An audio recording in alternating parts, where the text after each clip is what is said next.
Hear ye, hear ye, hear ye.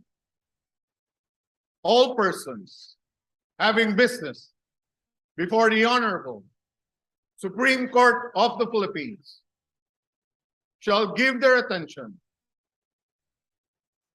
for the court is now in session.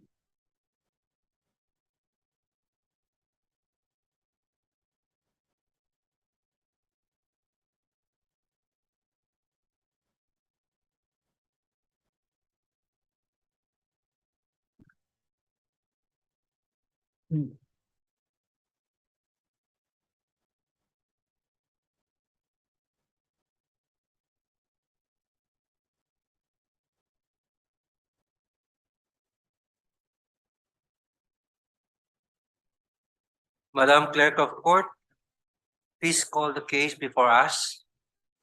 Good afternoon, Your Honors. Scheduled for today's oral arguments is GR number 263590.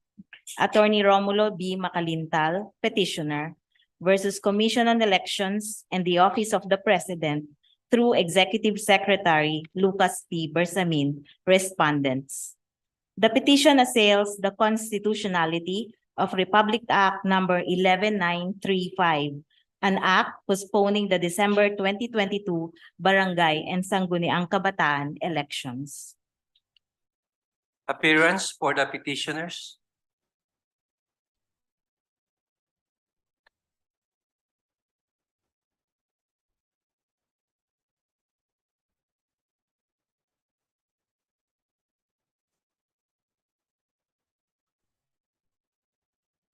Magandang hapon po, Your Honors.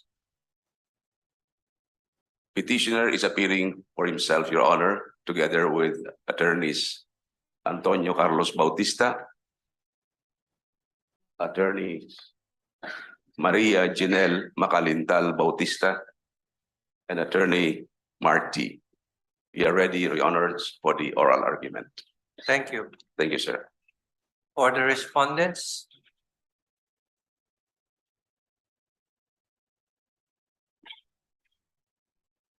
Good afternoon, Your Honors.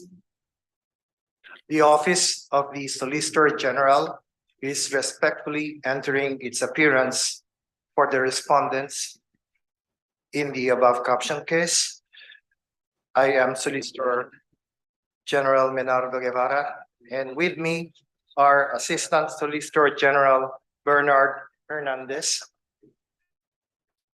Assistant Solicitor General Raymond Rigodon, Assistant Solicitor General Editha Dizon, Assistant Solicitor General Mark Perete, and also appearing as resource persons on behalf of the Commission on Elections are COMELEC Chairperson George Garcia and Commissioners Ray Bulay and Ernest Maceda.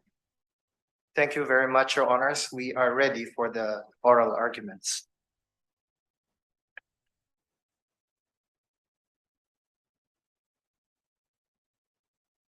Is Commissioner Inting around?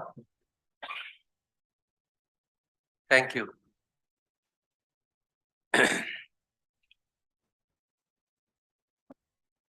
For the information of the presenters, each side will be given 20 minutes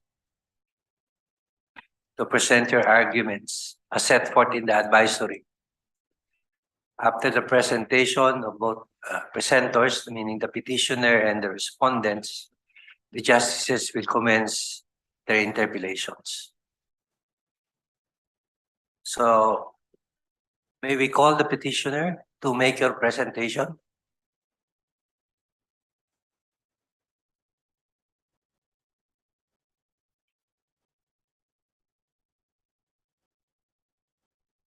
Magandang hapon po sa inyong lahat, Your Honors. The advisory of this Honorable Court said that the parties shall limit their discussion on the substantive issues relating to the issue of whether or not Republic Act RA 11935, otherwise known as the Act Postponing the December 2022 barangay and SK elections is unconstitutional. The first issue, Your Honor, is whether or not the power of Congress to fix the term of office includes the power to postpone the barangay elections and the SK elections. As pointed out, Your Honors, in my petition, the Constitution gives Congress the power to fix the term of office of the barangay officials, and that power stops there. This power does not include the power to postpone or cancel a scheduled barangay elections which Congress had previously fixed as mandated by the Constitution.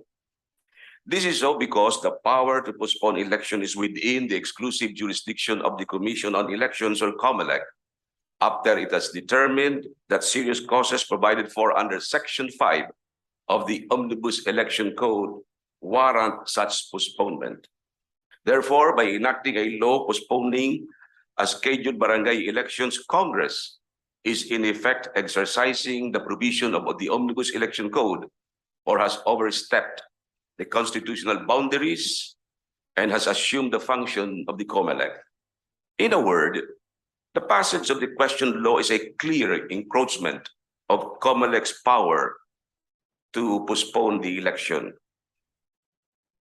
If this honorable court would sustain the power of Congress to postpone barangay elections and extend the term of office of the barangay officials by holdover, then what would prevent Congress from continuously postponing barangay elections at its pleasure, thereby making the term of office of barangay officials indefinite or ever-changing, depending on the congressional political mood? By enacting Republic Act 11935, the legislature is in effect executing or implementing Section 5 of the Omnibus Election Code. Once the term is fixed, Your Honor, it can be amended, but it should apply to the next election. The phrase, except barangay officials whose term shall be determined by law, indeed gives Congress the power to fix their term of office. While this term of office as fixed by Congress may be amended, the amendment should apply to the next election period. It is only but proper that any amendment of the term of office shall be applied prospectively and not retroactively. Otherwise, it would appear that Congress will impose upon us these unelected barangay officials, whether we like it or not. Para bang sinasabi ng Kongreso, ito na ang inyong barangay captain, tapos na ang kanilang term of office. Gusto man ninyo o ayaw ninyo, sila pa rin ho ang inyong barangay officials. In other words, RA 11935 took away the voters' right to choose their leaders in each of the more than 42,000 barangays in our country, and at the same time forced upon our voters leaders who were not elected or chosen by them, but were merely imposed upon them by law or by Congress. This act, Your Honor, will constitute a disenfranchisement of voters, as they are denied of their fundamental right of electing their leaders and representatives, which strikes at the heart of the Constitution's declared principle of ensuring autonomy of local governments. In the case of the VID versus COMELEC, if these barangay officials want to continue serving, said the Supreme Court, they must get a new mandate. And in this case, if they want to continue serving, they should get a new mandate in the December 5, 2022 scheduled barangay elections.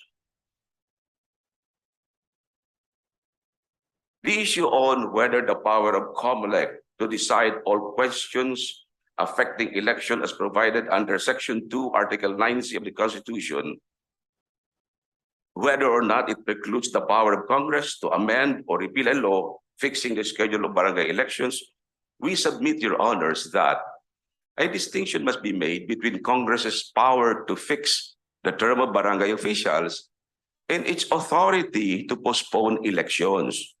While both acts have the same effect of changing the schedule of future elections, Postponement of elections via congressional fiat is not allowed, as this is a function reserved for the Commission on Elections.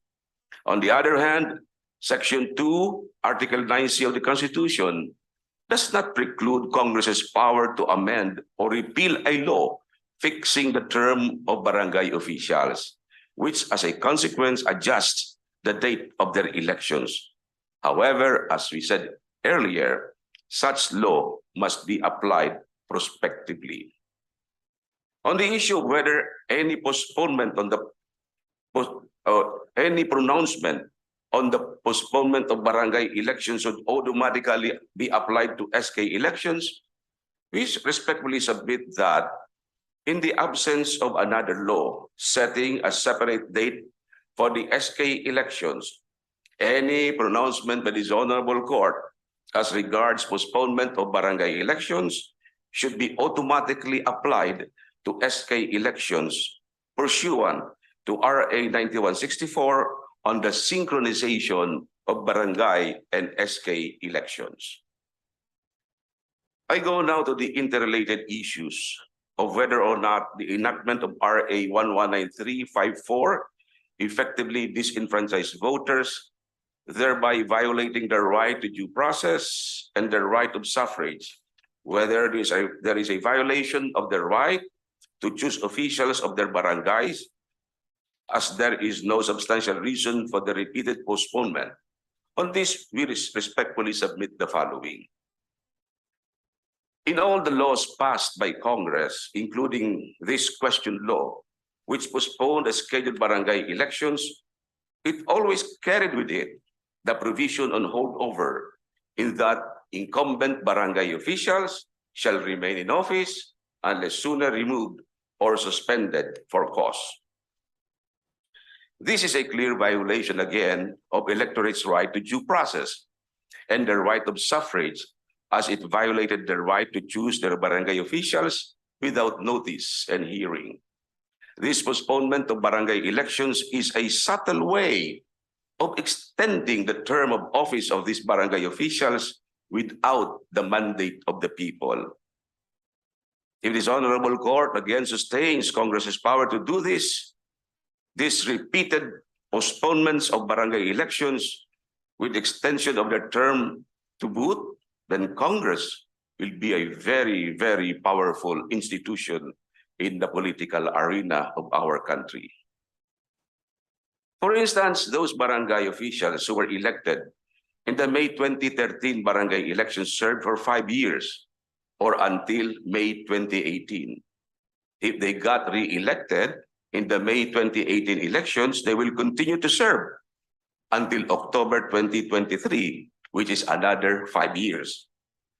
And now, if they will be elected again in the October 2023 elections, they get another 3 years, or for a total of 13 years in office. And of course, again, it would be subject to extension if again the Congress postpones the October 2023 barangay elections. Therefore, when Congress postpones a scheduled barangay election with the corresponding extension of the term of office of the barangay officials by having them remain in office in a holdover capacity, it is actually making legislative appointments of these barangay officials. In other words, when Congress extended their terms after the term of office had expired, that constitutes a legislative appointment, Your Honor. Because in one opinion, it was said that legislative appointment covers holdover offices, since a legislative extension of the term of an incumbent is virtually an appointment of the office for the extended time. And no less than the 1987 Philippine Constitution prohibits the appointment of these barangay officials. However, in this case, what Congress cannot do directly, it is doing indirectly, because in clear circumvention of the law, Congress appointed these barangay officials by postponing the scheduled December 5, 2022 elections, thereby extending their term of office by allowing them to hold over to their positions until December 31, 2022. In a word, what the Constitution prohibits, the question law now permits. For sure, again, Congress is not allowed by the Constitution to appoint any official under the Constitution. They are not empowered to appoint any official who, under the Constitution, are supposed to be elected by their respective constituents. The Constitution is very clear that barangay officials are to be elected and not appointed. And clearly, the disenfranchisement of the voters is very apparent in that under this questioned law, Congress imposes upon us or compels us, the electorate, to accept their barangay officials, whether the latter like it or not, for an extended period, again, beyond the 3-year term for which they were elected.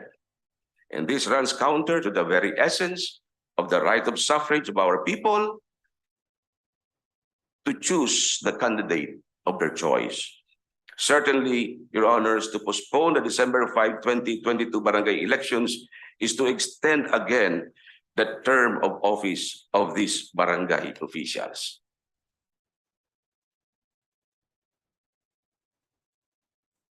And for that, Your Honors, these holdovers can no longer be considered as representatives of the people in the respective barangays, but they could now be called as representatives of Congress to whom these barangay officials owe their holdover positions.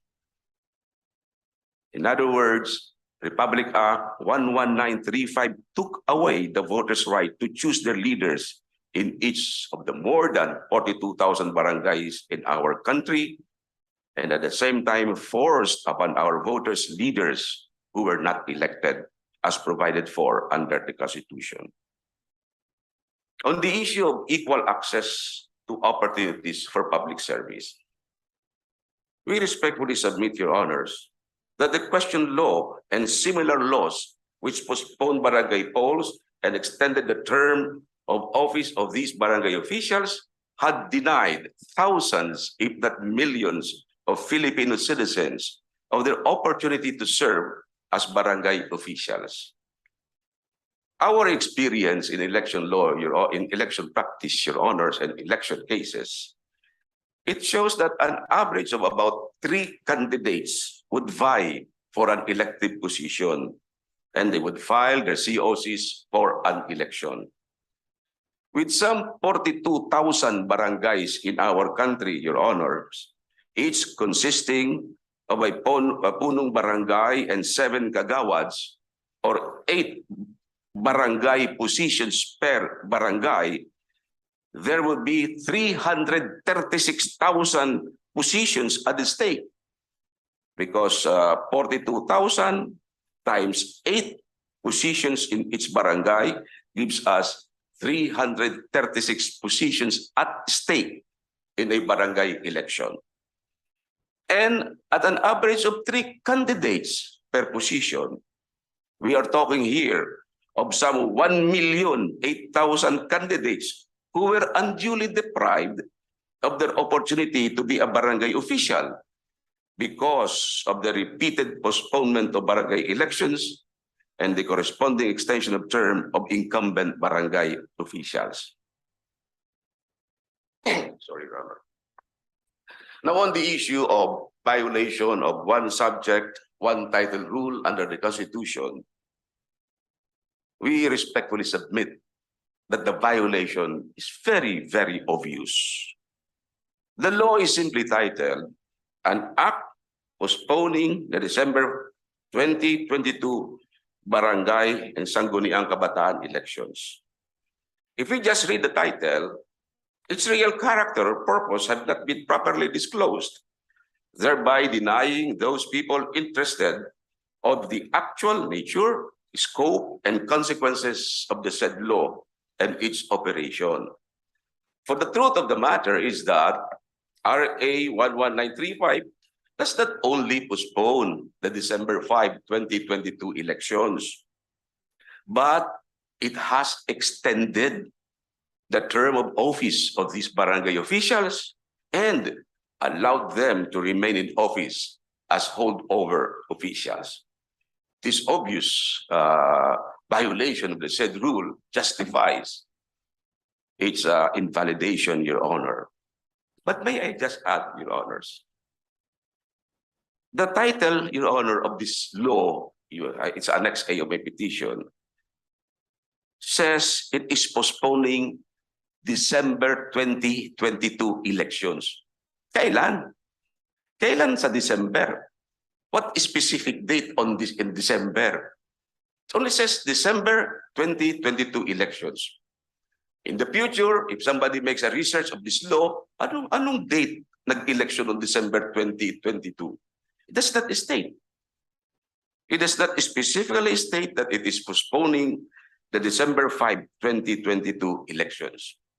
Now, if you, the Honorable Court, will review the entire body, the entire provisions of the law, there is nothing in the law which says that it is postponing the December 5, 2022 elections. Wala pong nakalagay. Hindi nakasaad dito na ipinagpapaliban ang December 5, 2022 elections to another date. Hindi alam ng tao kung anong ipinapopostpone.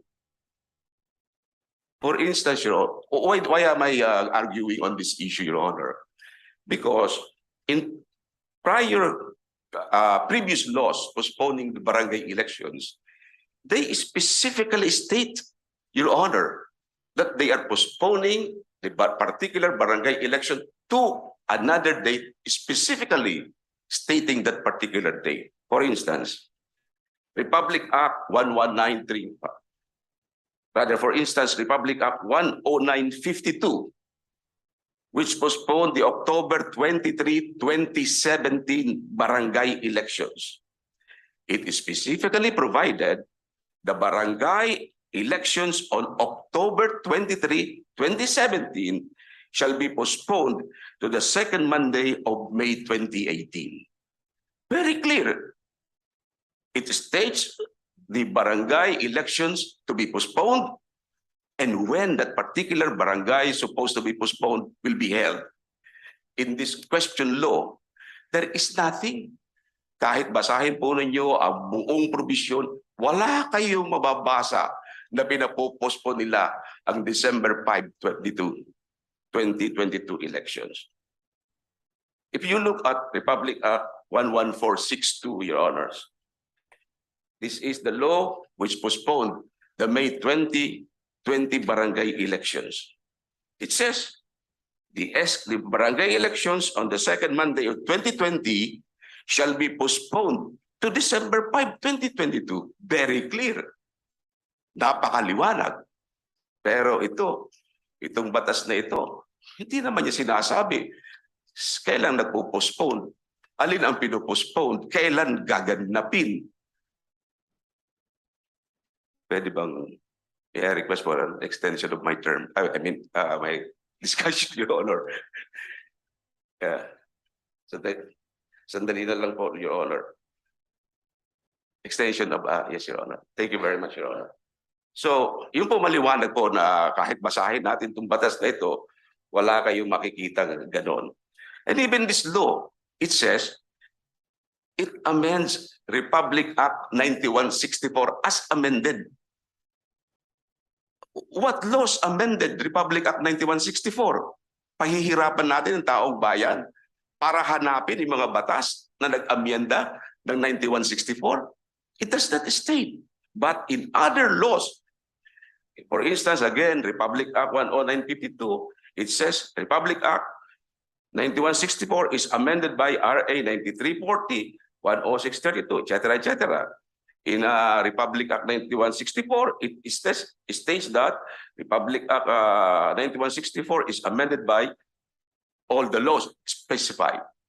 Now, why is it important that the law should specifically state also the laws amending 9164? Because under Section 2 of this law, Republic Act 11835, it mentions of Section 4 of Republic 9164 as amended is hereby amended to read as follows. Aling batas na nag-amend ng 9164 ang sinusundan ng batas na ito? What specific law that amended 9164 is referred to in this law? People will be confused, Your Honors. People will not know. People who are interested to study law will never know what is the real content of this particular law. Napakalabo, napakamahiwaga, Your Honors. Now, on the other issue, Your Honor, of whether the postponement of barangay election is constitutionally constrained by the grounds enumerated under Section 5 of the Omnibus Election Code, I submit, Your Honor, that the Constitution is silent on the possibility of postponement of elections for causes outside of Section 5 of the Omnibus Election Code. The Constitution is silent on the postponement of elections to all elected positions, from president all the way down to the elected barangay positions. On the issue of whether or not COMELEC still has the logistical capability to conduct the said elections, well, Your Honor, I have read some statements of the Honorable Commissioner George Garcia that they still continue to prepare for the barangay and SK elections. And he said that he prefers to continue the elections and saying that a cancellation of the barangay elections will mean more expenses for the COMELEC, and the COMELEC would not be saving funds, Your Honors. And of course, before the end of the oral arguments, of course, Your Honors, we would be reiterating our prayer that specific advice be given to the COMELEC to, in the meantime, continue preparing for the barangay elections. Now, Your Honor, as I end my oral arguments, I'd like to thank this honorable court for giving me a chance to submit and ventilate my views on this matter, which for the past so many years that Congress had been postponing barangay elections, I had been wanting to assail. I respectfully submit, Your Honors, that this act of postponing barangay elections with the corresponding extension of term of office has deprived me, deprived you, deprived the Solicitor General, deprived all the people here of the right to choose their own leaders. Lahat ito nawala sa atin ang ating karapatan. Sapagkat parang sinasabi ng Congress, sinasabi sa akin, sinasabi sa inyo, sinasabi sa lahat, ito ang inyong mga barangay officials. Sa ayaw ninyo at sa gusto, yan ang mamamahala sa inyo. Papayag ba tayo sa ganyang uri ng pamalakad ng ating pamahalaan? This court will sustain Congress, aforesaid power. These barangay officials could hold on to their positions, and they will be no longer the representatives of the people. They will become representatives of Congress forever. And how long? Hanggang kailan mananatili sila sa position? As long as Congress would want it. They can stay forever. And for that, these barangay officials could sing forever to the goodness of Congress. Huwag po naman sanang mangyari yan sa ating bansa, Your Honors, sapagkat ang kasagutan ay nakasalalay sa inyong mga kamay. Maraming po salamat. Pagpalain nawa tayo ng poong may kapal. Thank you, Attorney Macalintal. May we hear from the Solicitor General?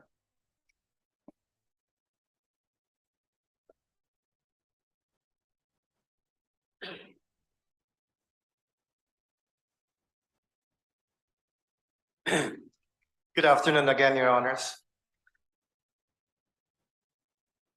Mr. Chief Justice, members of this most honorable Supreme Court, may it please the court. Elections are at the bedrock of our democracy. Regular elections foster rule by the governed instead of rule by political elites. These propositions are self-evident and invite no further debate.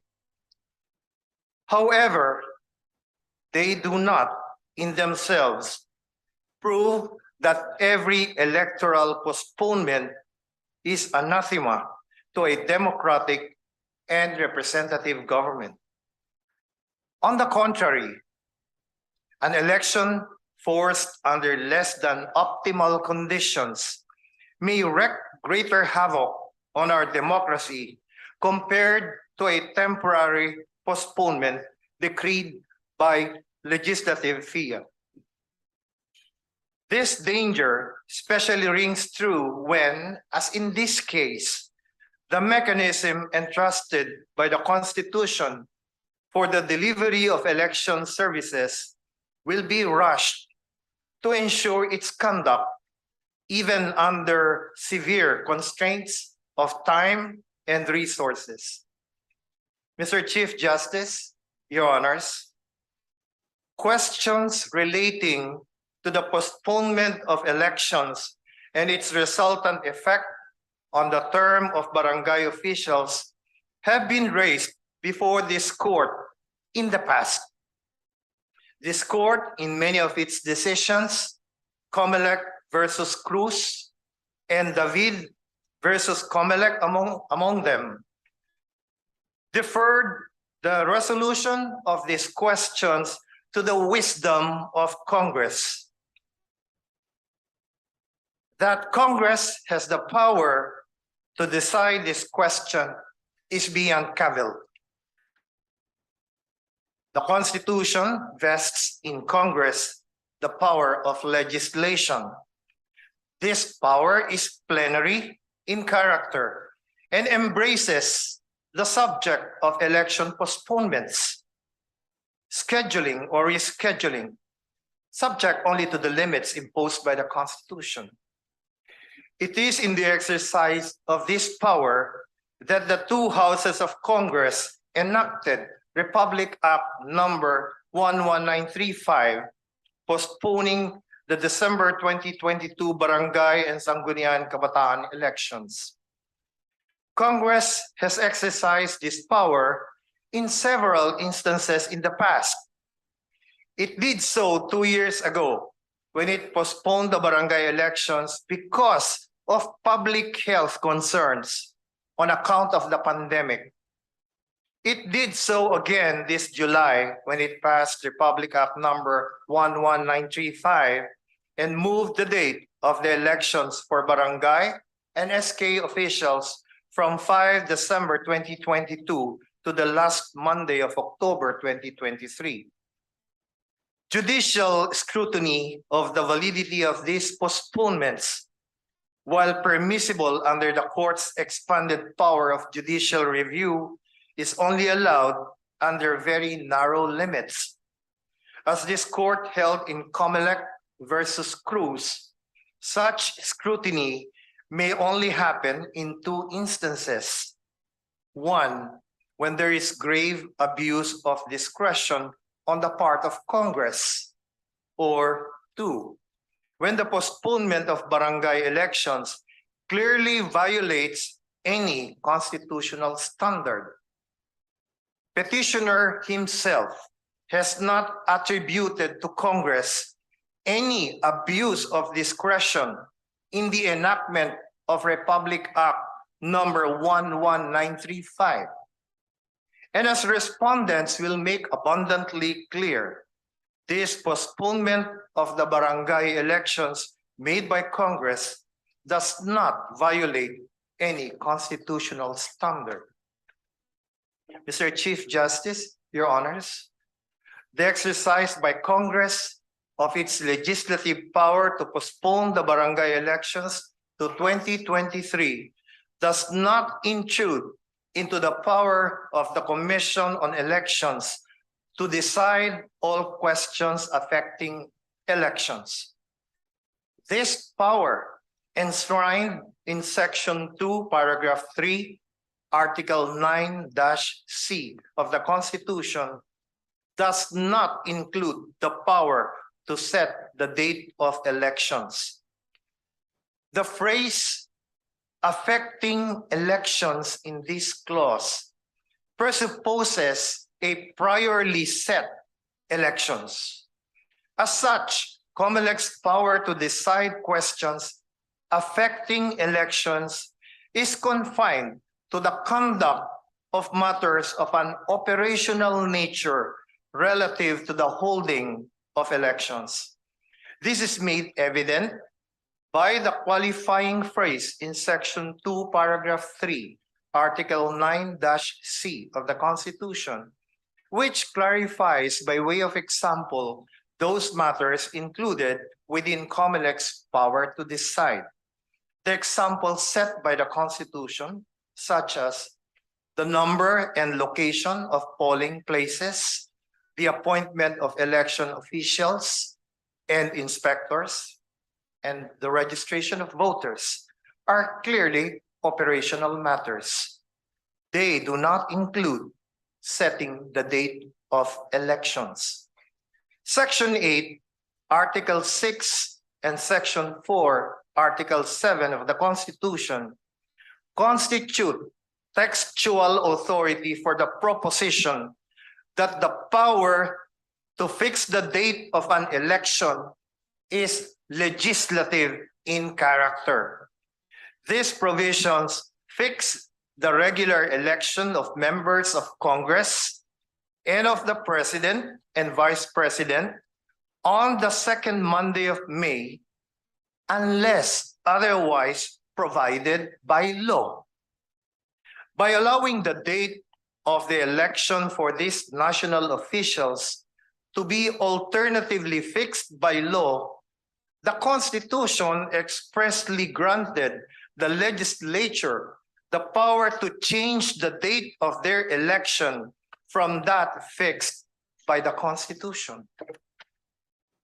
Respondents submit that if the Constitution grants Congress this power, so far as the election of national leaders is concerned, with all the more reason should this power be recognized to reside in Congress in respect of the date of election of barangay officials.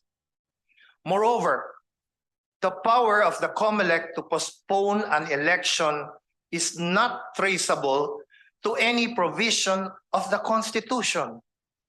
It is statutory in character, granted to COMELEC pursuant to Section 5 of Batas Pambansa Bilang 881, otherwise known as the Omnibus Election Code. This statutorily granted power is limited.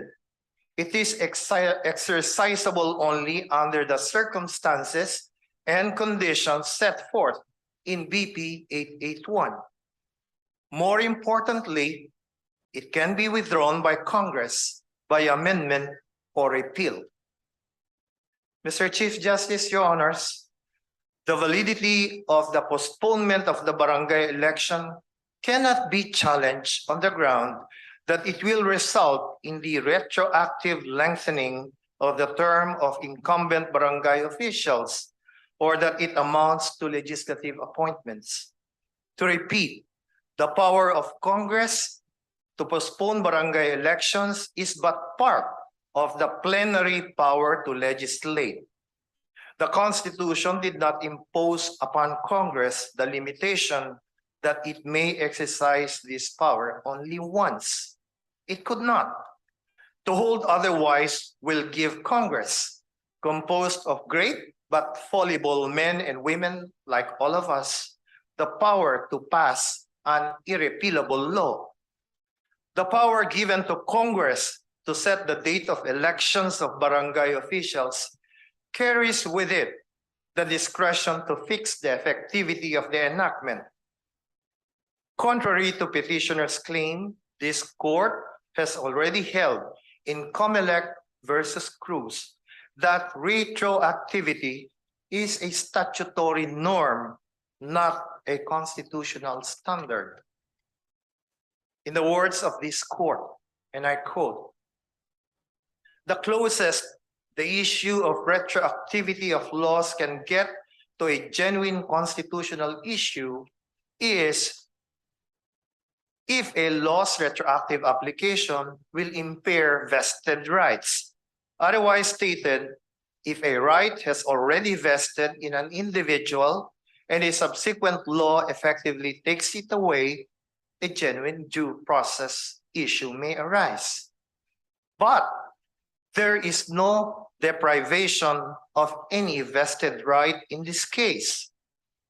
Contrary to petitioner's claim, the postponement of the barangay elections effected by Congress deprives neither political contestants nor the electorate of their right to due process. The postponement effected by RA 11935 is not open-ended.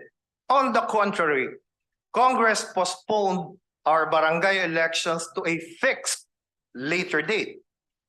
This evinces a clear intent on the part of our legislators to inform both the sovereign electorate of a definite date, 12 months from now, when they shall exercise their right to suffrage, and the political contestants of the day certain when the electoral contest for barangay office will be held.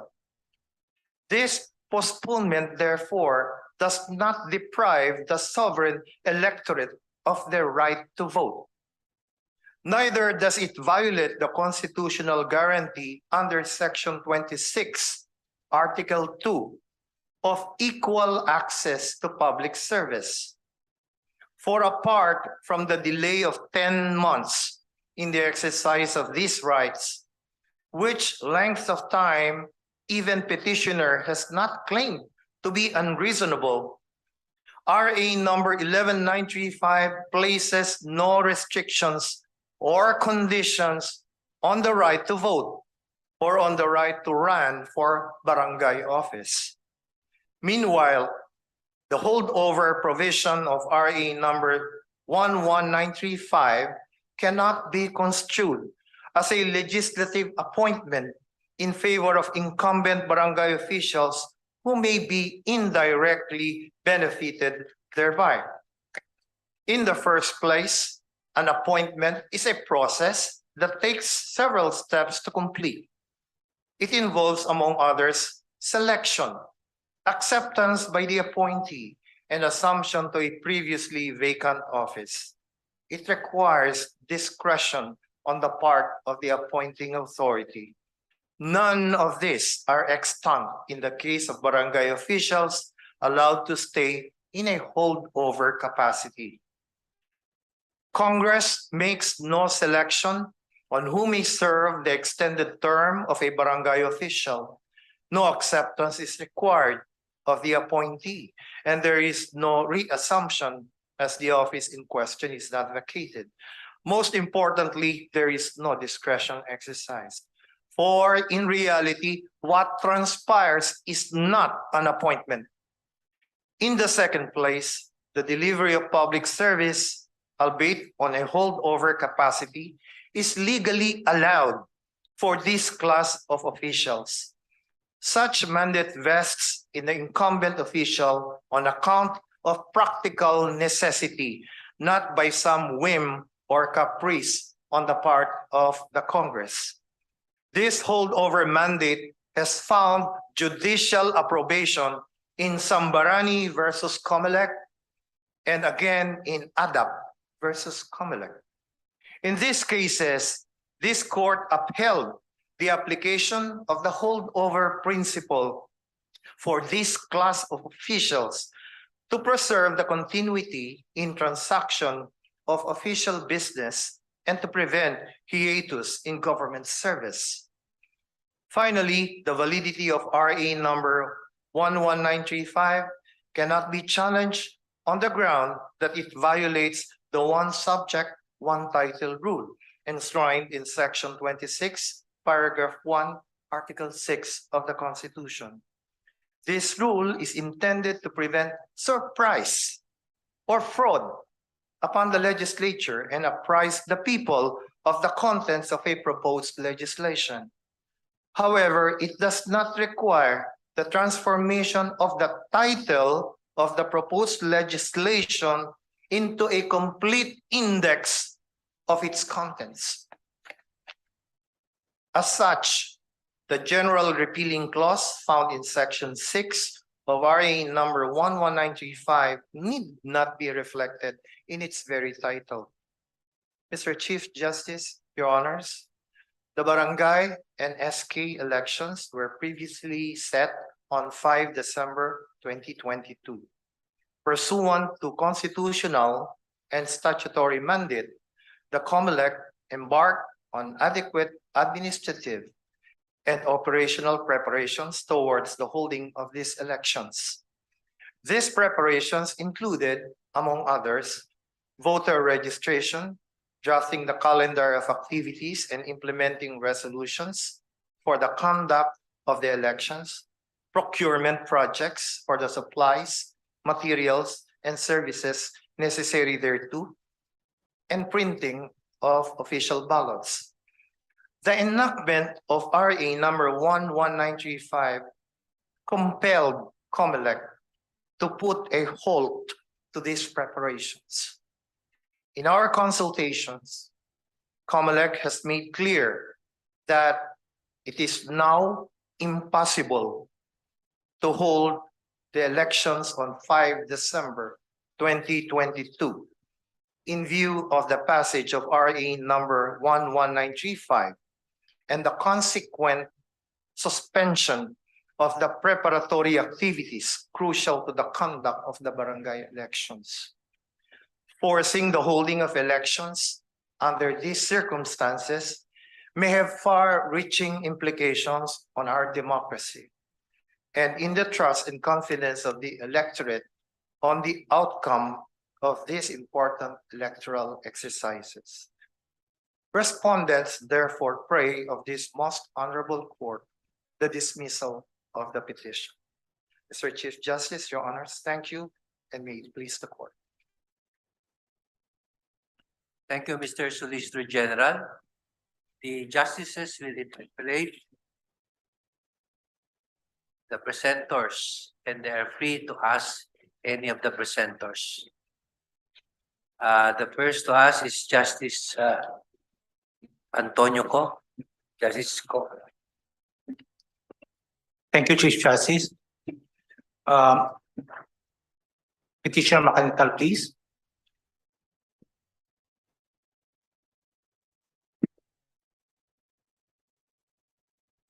Good afternoon, Mr. afternoon. Macalintal. Good afternoon, sir. You filed the petition to assail the constitutionality of RA 11935 by invoking the expanded jurisdiction of this honorable court under Section 1, Article 8 of the Constitution. However, similar to the observation made earlier by the Solicitor General, I don't see any specific allegation in the petition of grave abuse of discretion on the part of Congress in enacting RA 11935. Can you explain this omission? I think there is no omission, Your Honors, because when I filed this, I am also guided by some pronouncements of this honorable court that petitions for certiorari and prohibition are remedies that could be availed of to assail the constitutionality of legislative and executive enactments, and a direct invocation of this court's jurisdiction is allowed when there are special and important reasons, therefore clearly and especially set out in the petition. It is stated, Your Honor, in the nature of my petition. Sorry. Yes, but under Section 1, Article 8, with respect to the expanded jurisdiction, the Constitution specifically states that there must be grave abuse of discretion. Nowhere in your petition you allege any specific act of grave abuse of discretion Yes, Your Honor. on the part of Congress in enacting this law. Well, Your Honor, I think the submission of the Honorable Solicitor General is too technical, Your Honors, because I would submit, Your Honors, that when the issue is constitutionality and the law is considered as unconstitutional, then that clearly shows the abuse of discretion committed by Congress, Your Honors. That is my position, Your Honor. Don't have any more to state it clearly, but by the petition itself contesting the constitutionality, it involves the abuse of discretion. If this honorable court would find that the law is unconstitutional. Okay, Mr. Petitioner, I noticed that in your petition, you did not include Congress, the House, as well as the Senate as part of the respondents. Considering that RA 11935 was an enactment of Congress, why did you not include them as respondents in this case to afford them the opportunity to defend RA 11935 before this court? But because I believe, Your Honor, that by just impleading the office of the president, which will implement the law, and also the Commission on Elections, which will adhere to the implementation of the said law, that would be enough, Your Honors. And in previous cases which I filed before this honorable court, assailing some enactments of Congress, I did not include or implead members of Congress, Your Honors. So, Mr. And my petitions were duly given due course by the honorable court, Your Honors. So, Mr. Petitioner, you don't consider the Congress, the House, as well as the Senate as an indispensable party in seeking a nullity of a law enacted by them? In this particular case, Your Honor, I find no reason to have impleaded them, Your Honors. Okay. Now, Mr. Petitioner, does the right to vote and elect public officials belong to the people? Yes, Your Honor. As a matter of fact, the Constitution provides that qualified citizens have the right to vote, Your Honors. In a representative democracy such as ours, would you agree that the people, by voting their representatives to Congress, have delegated some of the powers to Congress? Yes, Your Honors. Suppose the people delegated their power to postpone the election to the representative Congress. Would the delegation be limited or absolute? Well, if if it is provided for in the Constitution, Your Honors, that Congress can postpone the barangay elections, then that would be an absolute right of Congress, Your Honors. So, But the enactment of a law must again yield to the rule that the law must be constitutional. so what would be the limitation or the test of situations of limitation on the part of Congress to postpone an election? Well, the limitation would be that what is provided for in the Constitution. For instance, in this case, Congress is allowed to determine the term of office of the barangay officials. So once it is determined, it is as if that is already the provision of the Constitution, because once fixed, it cannot be refixed, Your Honors. Okay. Without assuming its constitutionality or unconstitutionality, would RA 11935 qualify as a police power measure by Congress? I don't know, Your Honor. I cannot get the Would the enactment of RA 11935 pursuant to the police power of Congress, of the state? I don't think the police power is involved in this case, Your Honors. Okay. Now, RA 11935 postpones the 2022 BSKE or the Barangay and Sangguniang Kabataang election. You argued that it is in effect a deprivation of the right to suffrage. Am I correct? Yes, Your Honors. As a law that supposedly restricts the right to vote, as you argue, should RA 11935 be subject to what is known as the strict scrutiny test? Yes, Your Honor. Republic Act 11935 should be strictly reviewed, Your Honors, because it violates the fundamental right of a person to vote. It, as I said earlier, Your Honor, it took away the voters' right to choose their own officials, because the law itself says that these barangay officials whose term of office will end by December 2022 would have an extension of their term. And by extending their term of office, they are no longer elected officials. They are already practically appointed by Congress, Your Honors. Okay. You said in your petition, Mr. Petitioner, that RA 11935 is void and unconstitutional because it encroaches upon the COMELEC's constitutional power to decide all questions relating to election, particularly in the postponement of the barangay and SK election, citing as basis items 2 and 3 of Section 2, Article 9C of the 1987 Constitution and Section 5 of the Omnibus Election Code. Yes, Your Honor. Okay. Let's go to item 2, Section 2, Article 9C of the 1987 Constitution. You will agree with me that it speaks of the quasi-judicial power of COMELEC to resolve all contests relating to election, returns, and qualification. Yes, Your Honor. If indeed, as you argued, that the power to postpone the barangay and the SK election belongs to COMELEC, item 2, Section 2, Article 9 of the 1987 Constitution will not apply, since the power to postpone an election is an exercise of what is known as the administrative power of COMELEC and not a quasi-judicial one. What can you say to that? Well, the Omnibus Election Code, specifically the Constitution, Your Honors, gives COMELEC the exclusive power to postpone the election. Now, when Congress enacts a law postponing the election, then it is practically amending Section 5 of the Omnibus Election Code, Your Honors. No, Mr. Petitioner, I'm citing particularly item 2, Section 2, Article 9C of the 1987 Constitution, which you cite as a ground to nullify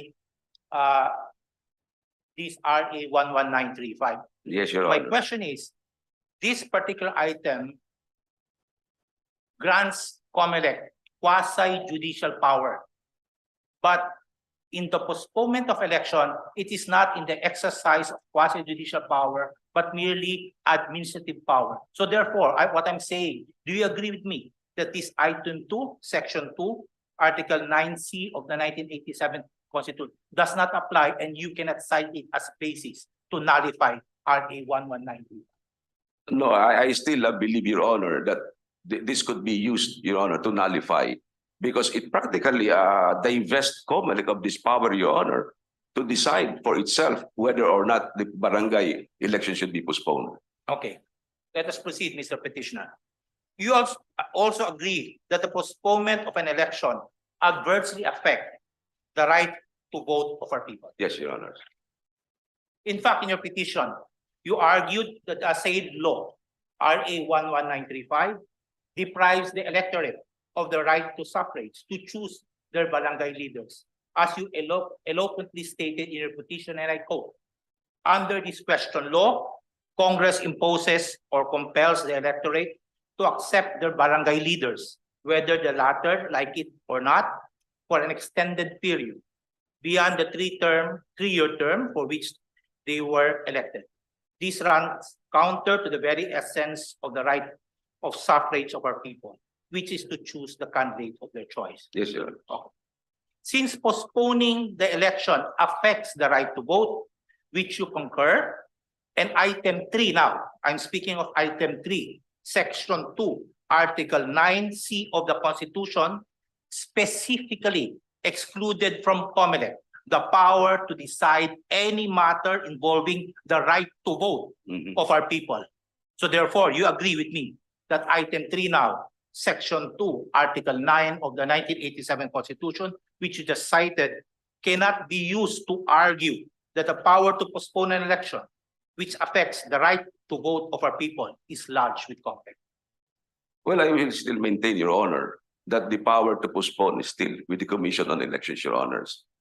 Despite the fact that the constitutional provision on Section 2, Item 3, specifically excluded those involving the right to vote, which you said RA 11935 did. Oh, you mean the phrase "except those Yes, involving the right to vote," Your Honors? Earlier, you mentioned earlier that the RA 11935 adversely affected our people, the right to suffrage. So therefore, since it adversely affects the right to suffrage, this is an issue which the COMELEC can decide pursuant to this Section 2, Item 3, because it is state here except those involving the right to vote?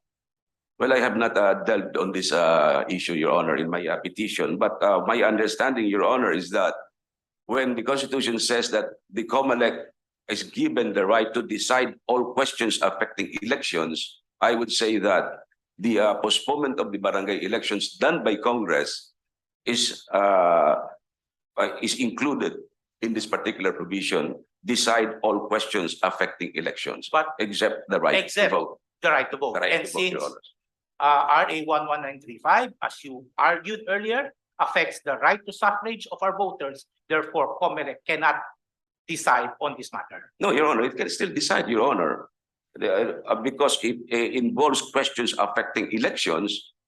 Then it is still within the power of the Commission on Elections, because we are talking here, Your Honor, of the postponement of the elections, Your Honors. Okay, I'll proceed, Mr. Petitioner. You also rely on Section 5 of the Omnibus Election Code as a source of COMELEC's power to postpone an election. Would you agree with me that there's a distinction between a national election where we elect national public officials such as the president, vice president, and senators, and a nationwide election where the electorate of the whole country elects its public officials regardless of national or local?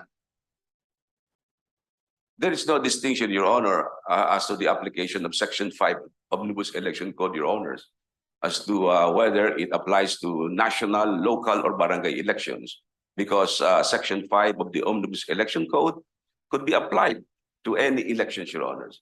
Okay, would you consider the barangay and the SK election a nationwide election? Well, the barangay election, Your Honor, is a nationwide election. But in the case of the SK, Your Honors, I don't know if it could be considered as a nationwide election, because not everybody actually is participating, as there are precincts which or there are barangays which have no registered voters at all, Your Honors. Okay, now, Mr. Petitioner, what are the country's political subdivisions? What are Our country political subdivisions as provided for under the local government code? well, we have the provinces, the cities, municipalities, Your Honors. Yes. So in this connection, I read a portion of Section 5 of the Omnibus Election Code on the postponement of election. Please allow me. Yes, sir. When for any serious cause, such as violence, terrorism, loss or destruction of election paraphernalia or records, force majeure, and other analogous causes of such a nature that the holding of a free, orderly, and honest election should become impossible in any political subdivision. I would like to stress on that. The commission, motu proprio, or upon a verified petition by an interested party, and after due notice and hearing, whereby all interested parties are afforded equal opportunity to be heard, shall postpone the election. My question is, does a political subdivision refer to the entire nation, our No, country? not necessarily the entire, Yes. because the postponement could refer to one precinct, Your Yes. Honor, two precincts, one municipality, two municipalities, Your Honors. And Section 5 allows COMELEC therefore to postpone the election, postpone the election only in a political subdivision such as a province, city, and so on, but not the entire country. Because specifically Section 5 only provided in any political subdivision, not the entire country. Well, I believe, Your Honor, that the entire country, Your Honor, if there's serious reasons for the COMELEC to postpone the election, Your Honors. So therefore, you're saying COMELEC can postpone a national Election Election. upon Despite the fact- petition, Your Honors, and upon due notice to all political parties. despite the fact that Section 5 specifically mentioned that it's limited to any political subdivision. Yes, Your Honors. Okay. Obviously, Mr. Petitioner, the country is not a subdivision of itself. Mhm. Okay. Mr. Petitioner, you agreed that Section 5 of the Omnibus Election Code, that Section 5 of the Omnibus Election Code allows COMELEC to postpone the elections only on specific grounds. Yes, Your Honors. Let us assume, Mr. Petitioner, that the Legislative Department did not grant the power to postpone election to COMELEC under Section 5 when it enacted the law. You would agree with me that the power to postpone elections belong to Congress as part of its plenary power to legislate. The postponement, Your Honor, might belong to the plenary power of the Congress, Your Honors.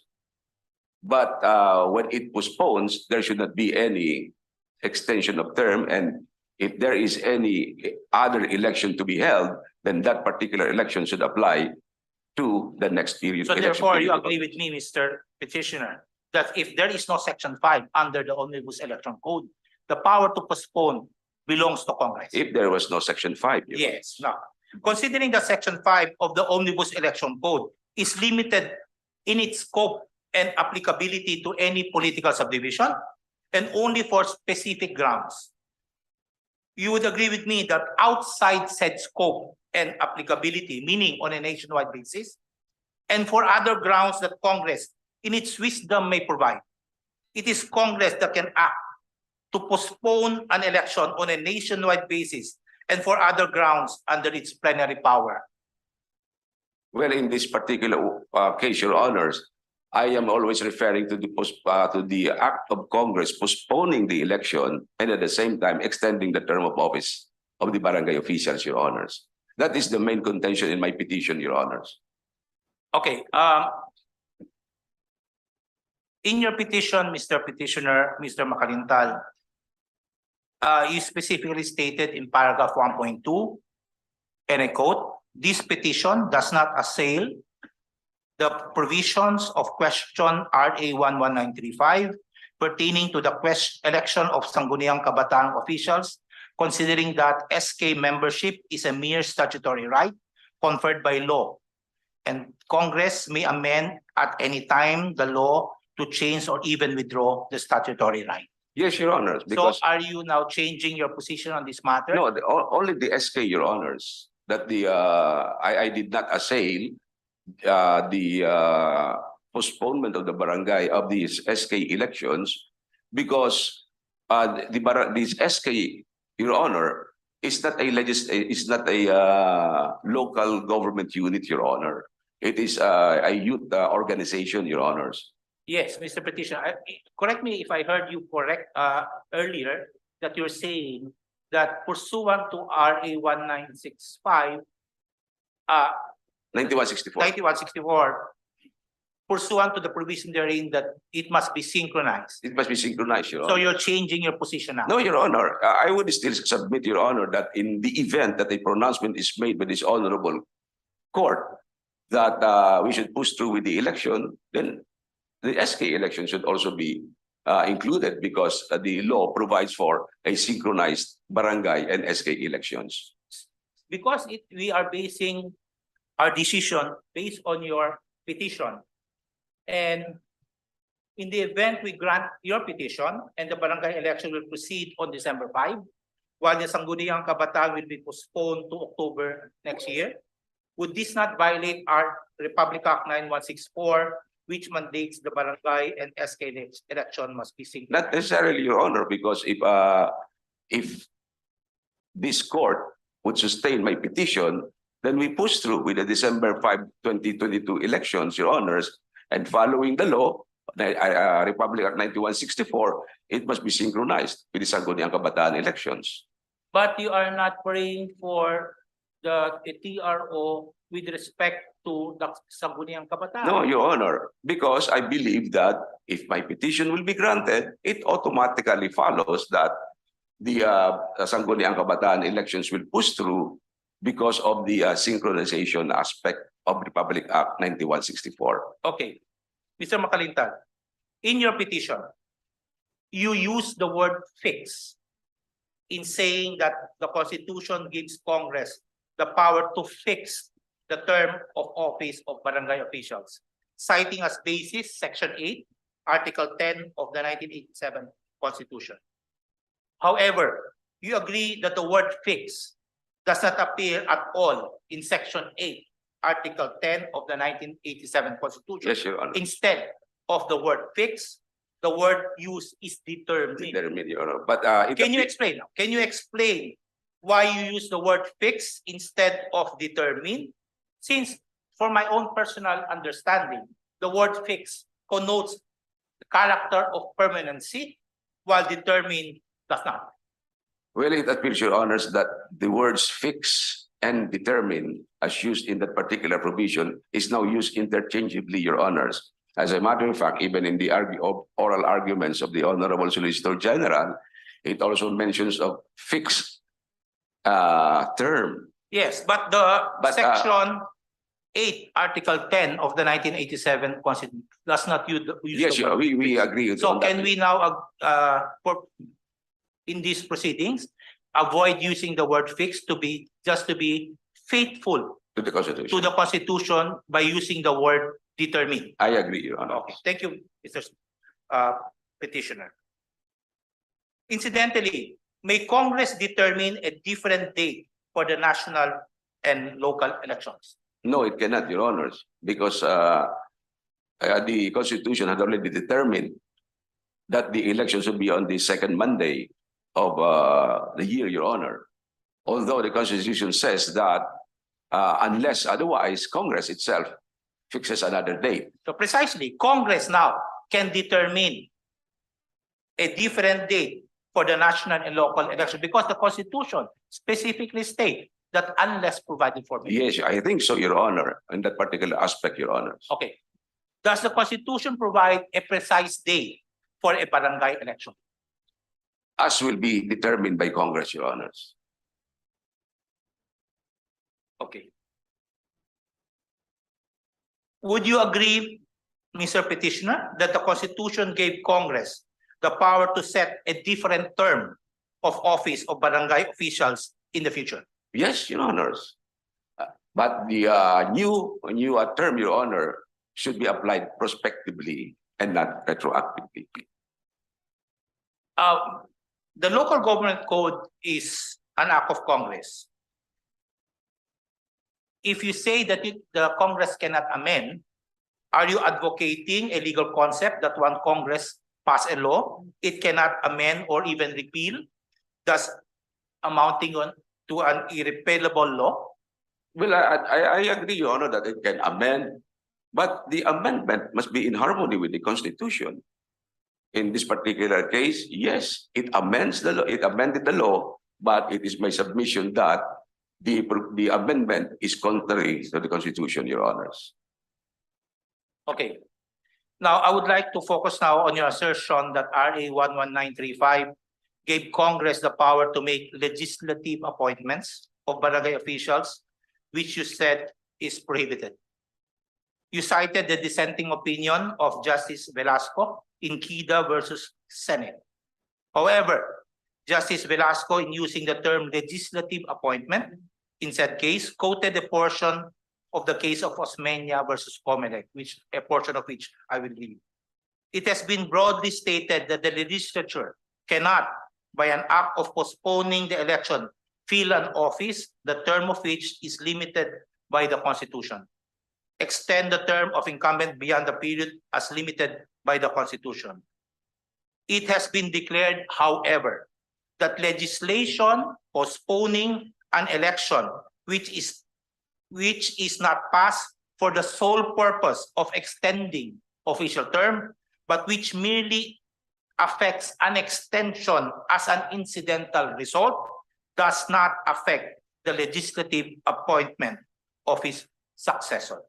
In this respect, however, a distinction is sometimes drawn between constitutional and statutory offices. Postponement of an election by the legislature does not fly in the face of the Constitution so long as the postponement is reasonable and does not destroy the elective character of the office affected. What can you say to that, Mr. Petitioner? Well, the cited jurisprudence, Your Honor, said that as long as the postponement is reasonable.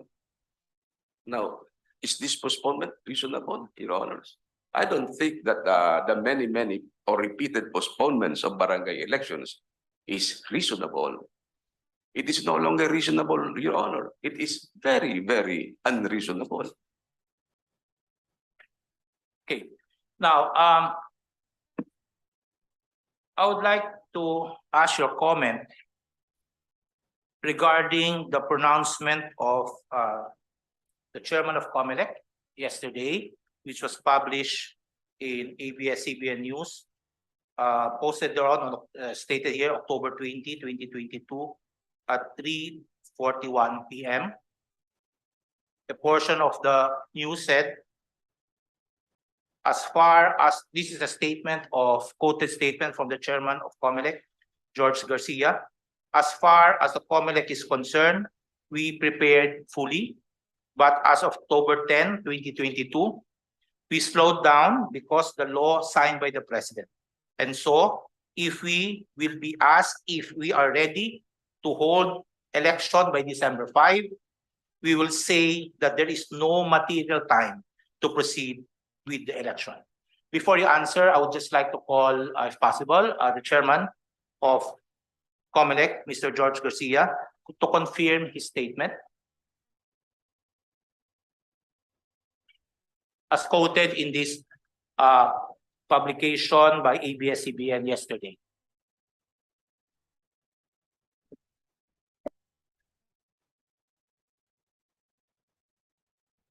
Good afternoon, Mr. Chief Justice, Your Honors. Your Honor, you are right.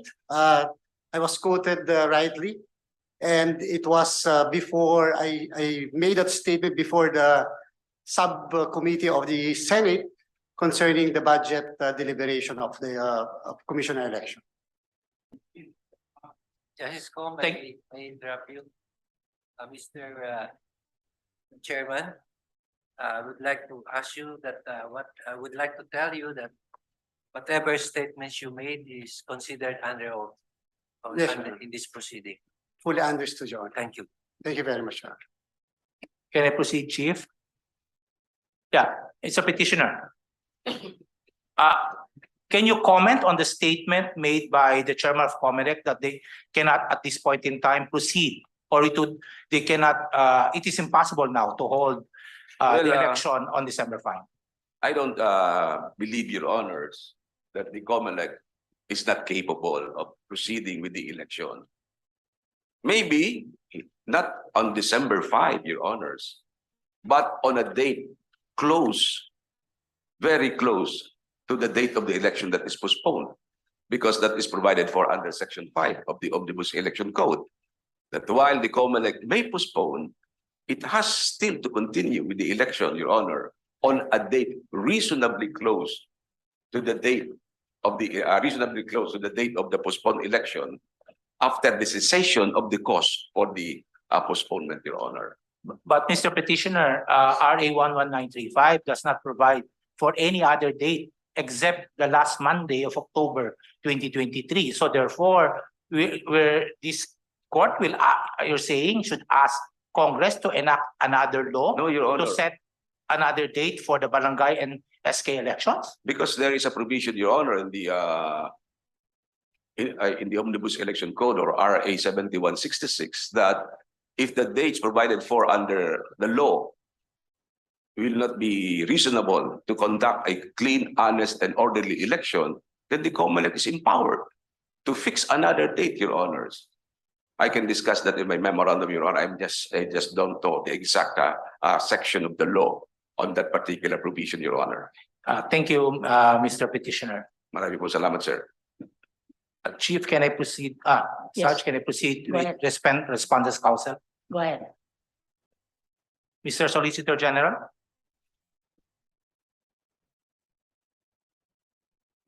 Good afternoon, Your Honor. Good afternoon, Mr. Solicitor General. Article 10, Section 8 of the Constitution states that the term of office of elected local official, except barangay officials, which shall be determined by law, shall be 3 years, and no such official shall serve for more than 3 consecutive terms. Pursuant to this provision, it is the Congress, through the enactment of a law, that determines the term of office of barangay officials. My question, can Congress provide for a term of office of barangay officials for a number of years and for any number of consecutive term as it deems proper. In other words, is the power of Congress to determine by law the term of office of barangay official unrestricted. By the very wording, Your Honor, of Article 10, Section 8, as may be determined by law, it simply gives the impression that Congress is being given full discretion, full latitude to determine the length of the term of barangay officials and even the term limits for barangay officials. That seems to be the implication of the use of the word as may be determined by law. Okay, does the Constitution provide for any prohibition or limitation with respect to the length of the term and the allowable number of consecutive terms of office of barangay officials? Well, basing it on the same constitutional provision, there appears to be none. Full discretion is given to the legislature. Once Congress determines through a law the term of office of barangay officials, does this determination apply to a particular election period only, or does it apply to subsequent election periods? Until that law is amended, then that law will continue to be in effect until such time that Congress changes it. So it does not apply to any particular election period. It will continue to apply for even for subsequent elections until such time that Congress finds it necessary to amend or repeal that law. Your Honor. Thank you. Can Congress subsequently change the term of office of barangay officials through an amendment or repeal of a prior law fixing such term of office? Your Honor, I think that that can be done because it's a legislative enactment and it's within the plenary power of Congress to amend, repeal, or modify any law which it has previously enacted. Can Congress, pursuant to its authority under Article 10, Section 8, to determine the term of office of barangay official, postpone or cancel the scheduled barangay elections? In other words, does the power to determine the term of office includes the power to postpone or cancel a scheduled barangay election? Your Honor, in our submission, we are saying that the power of Congress to postpone a barangay election is separate from its power to determine the term of barangay officials, their term of office. We are saying that the power to postpone barangay elections for such causes as, let's say, a health epidemic, like the COVID pandemic, Your Honor, arises from the Congress's plenary power and not necessarily from its power to fix the term. Because when Congress postpones a scheduled barangay election, it is for a specific reason and not for the purpose of affecting the term of the incumbent barangay officials. Okay, so therefore, you agree with me that aside from the grounds cited in Section 5, Congress can, in its wisdom, provide for other causes or reasons or bases to cancel an election or postpone the election. Definitely, Your Honor. Congress is not limited by the very limited grounds enumerated in Section 5 of Republic of PP 881 or the Omnibus Election Code. Now, under Article 9C, Section 2, Item 3 of the Constitution, the Commission on Election is granted the power to decide, except those involving the right to vote, all questions affecting elections. Does this power of COMELEC to decide all questions affecting election precludes the power of Congress to amend or repeal a law fixing the schedule of barangay elections? Pardon me, Your Honor, who's precluded from amending? Congress. Does this power of COMELEC to decide all questions affecting election precludes the power of Congress to amend or repeal a law fixing the schedule of barangay elections? Definitely not, Your Honor. As I said, this power on the part of Congress is plenary.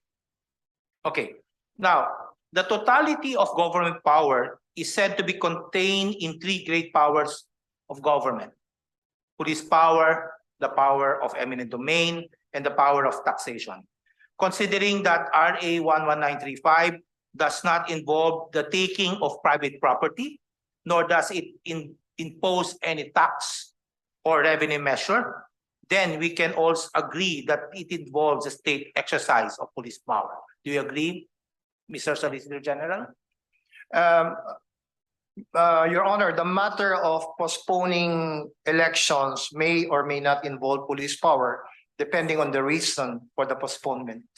Now, for particular this RA 11935, would you say that this is the enactment of this is in pursuant to the exercise of the legislature of the police power, of the state police power? As far as I know, based on the journal and records of Congress, the matter of postponing this barangay election scheduled in December does not involve the state's police power, Your Honor.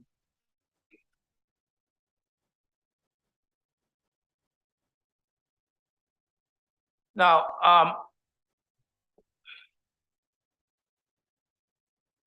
it appears from the title, Mr. Solicitor General, it does not explicitly provide any justifying reason for the postponement of the barangay election. Do you agree? There is no whereas clause there that says this is the reason. Yes, Your Honor.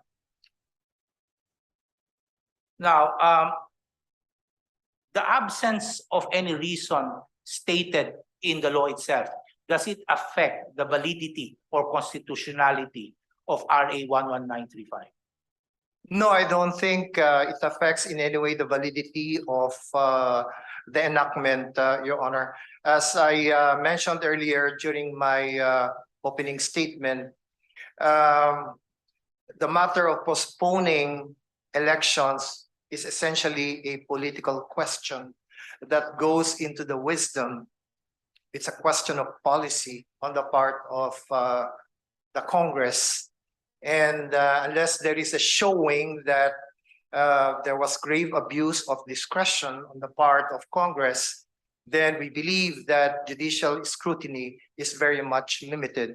And for that purpose, I think the reason why Congress does not include the reason for the postponement is that precisely it is a political question. Now, I would like to ask my last question regarding COMELEC's preparation on whether it has logistical capability as of this time to conduct the barangay election on December 5, 2022. Earlier, Chairman Garcia already explained this statement stated yesterday that at this point in time, it is impossible for COMELEC to conduct the December 5, 2022 election.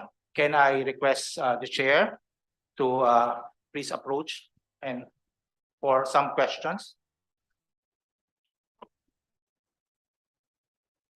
Thank you very much, Your Honor. Mr. Chair, why do you say that it is impossible for COMELEC to conduct at this point in time the December 5, 2022 election? Thank you very much, Your Honor. Upon the signing by the President on October 10, 2022 of the law, we suspended the printing of the ballots simply because the ballot does not reflect the date that the election will be continued, which will be October 31 of next year, 2023.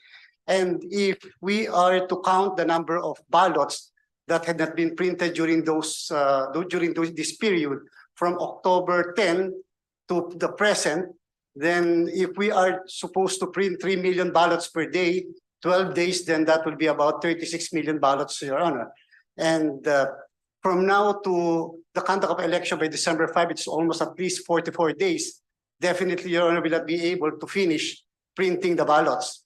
Now, as regards the other election paraphernalia, such as, for example, indelible ink, we had been preparing for the procurement of indelible ink. But however, indelible ink will be expiring by 1 year.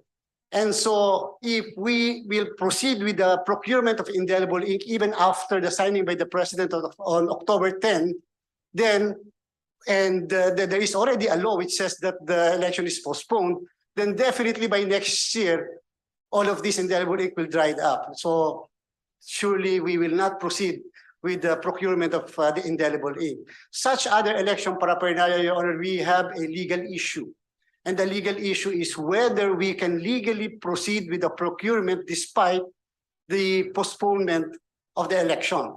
And so we instructed our law department to inquire and to make a recommendation to the COMELEC and Bank what the COMELEC and Bank will be doing as regards the pending award of contract, the pending the notice to proceed, because we do not want to violate any auditing rules, and we do not want that COA will be giving notices to the commission as far as these awards are concerned. So we are in a dire predicament, Your Honor. So material time, we do not have anymore, Your Honor. It's really not viable and feasible at this time. Thank you, Chair. I have no further questions. Thank you, Petitioner Macalintal, for your answers. Thank you, Solicitor General, for your answers. Thank you, Chair. Thank you, CJ. Thank you, Justice Ko. May we call on Justice Di Mampao to do the interpellation? Thank you, Chief, for the petitioner, Attorney Macalintal. I have only very few questions. Some of my questions have been asked already. Attorney Macalintal, Section 8, Article 10 of the 1997 Constitution provides that the term of office of elective barangay officials shall be determined by law. Do you agree that this is an express power specifically granted to the legislature by no less than the Constitution? Yes, Your Honor. Do you also agree that if the Constitution or laws confer express powers, certainly implied powers are granted which are necessarily included in the express powers given? Yes, Your Honor. So, does the power of Congress, express power of Congress to determine the term of elective public officials impliedly include the power to postpone the elections, barangay elections? While Congress has expressed or implied powers, Your Honors, to do that, the exercise of these powers must be within the bounds of the Constitution. So much so that I again go back to my position that this particular law postponing the barangay elections is not constitutional because it extends the term of office of the barangay officials, depriving us, the voters, of our right to choose our own leaders. It's your postulation that it does not necessarily express power of Congress to determine the term of elective public officials or barangay officials does not impliedly include the power to postpone. Yes, Your elections. Honor.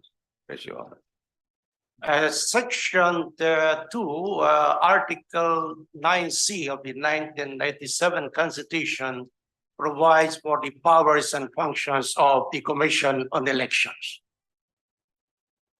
In your petition, you cited paragraphs 1, 2, 3 of Section 2 of Article 9C of the Constitution to justify the power of COMELEC to postpone elections. In Pidol versus COMELEC, promulgated on December 3, 2009, the SCRA 606, page 554, the Supreme Court categorized the three powers of COMELEC into three, namely administrative, quasi-judicial, and quasi-legislative. where would the power to postpone elections fall into? Well, it falls in the administrative and quasi-judicial power of the Commission on Elections.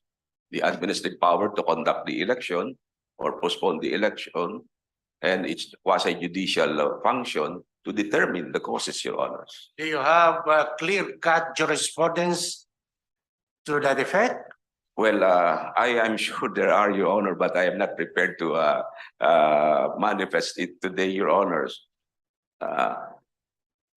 Okay, in the KIDA versus Senate promulgated on February 28, 2012, which you cited in your petition, would you agree that the court ruled that Congress has no authority to extend the 3-year term limit under the Constitution for certain elective local officials?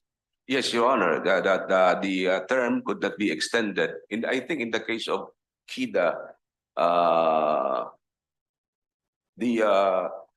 the term was not extended, but there were appointments made. I see, Your Honors. So, Attorney Macalintal, you would also agree that in the same case, the court recognized that holdover provisions are valid in cases referring to elective barangay rescue kabataan officials whose terms of office are not explicitly provided for in the Constitution? I think only the Sangguniang Kabataan, Your Honors, they were allowed to hold over in the KIDA case.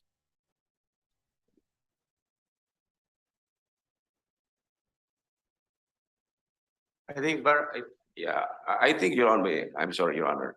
I think, Your Honor, the cases cited in KIDA does not apply to the instant case, Your Honor, because what was discussed there was the validity of the COMELEC's postponement of election due to failure of election, Your Honors.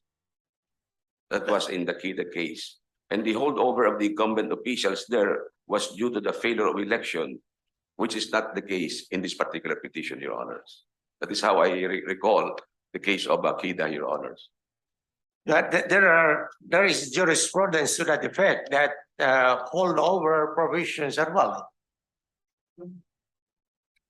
I think, Your Honor, even in the KIDA case, there is also a discussion on the unconstitutionality of holdover positions, Your Honor, in the KIDA case.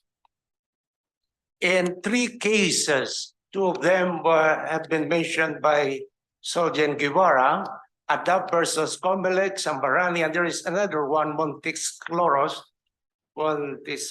versus COMELEC. The Supreme Court invariably held that holdover is allowed in cases involving barangay and SK Kabataan officials. How would you now reconcile your theory with these Katinao cases? Now, Your Honor, I think in the KIDA case, Your Honor, it also emphasized that holdover is unconstitutional.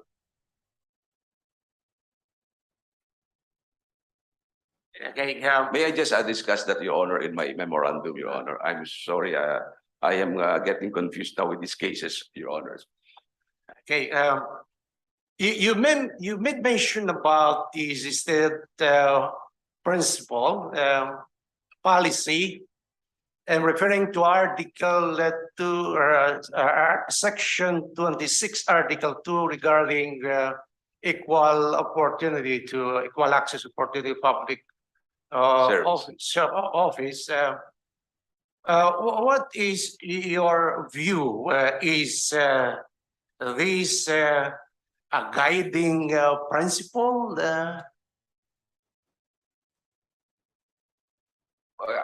I submitted in my oral arguments, Your Honors, that it violates the equal right to of opportunities, of public service.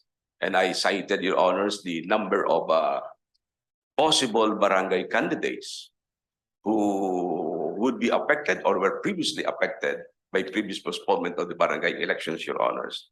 What is the prevailing jurisprudence regarding the right to run for elective office? Is it an absolute right? Yes, Your Honor, it is an absolute right as long as he has all the qualifications for that particular position. Is Your Honor. that the ruling of the court in Quinto versus COMELEC? 627, Philippine 193, promulgated in 2010? I do not recall, Your Honor, if that was the ruling, but insofar, my humble opinion, Your Honor, is that once you have all the qualifications, then you have the absolute right to run for that public office. Can the said right be subject to certain limitations? Well, Marquez versus COMELEC? Yes, it could be subject to limitations if there are questions on the qualifications of that particular candidate, Your Honor. In your view, the plenary power of the COMELEC under the 1987 Constitution includes the power to postpone elections. Yes, Your Honor.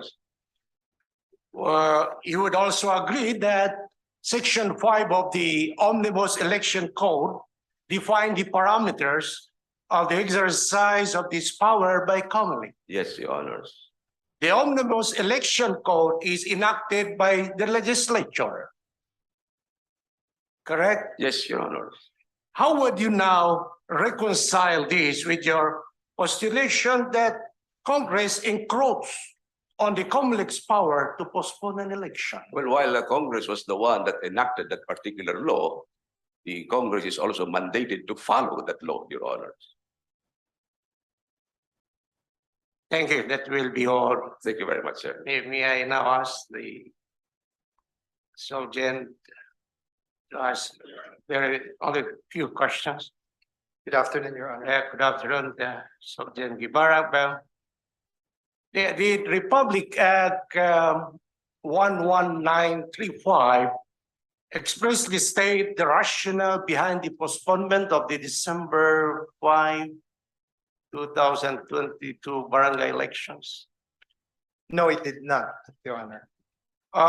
Based on the legislative records, such as the sponsor's speech of Senator Amy Marcos, one of the primary reasons for the postponement is to buy Congress some time to propose measures to improve the current barangay and SK systems. In your view, would you say that this is analogous to the grounds for postponement enumerated in Section 5 of the Omnibus Election Code?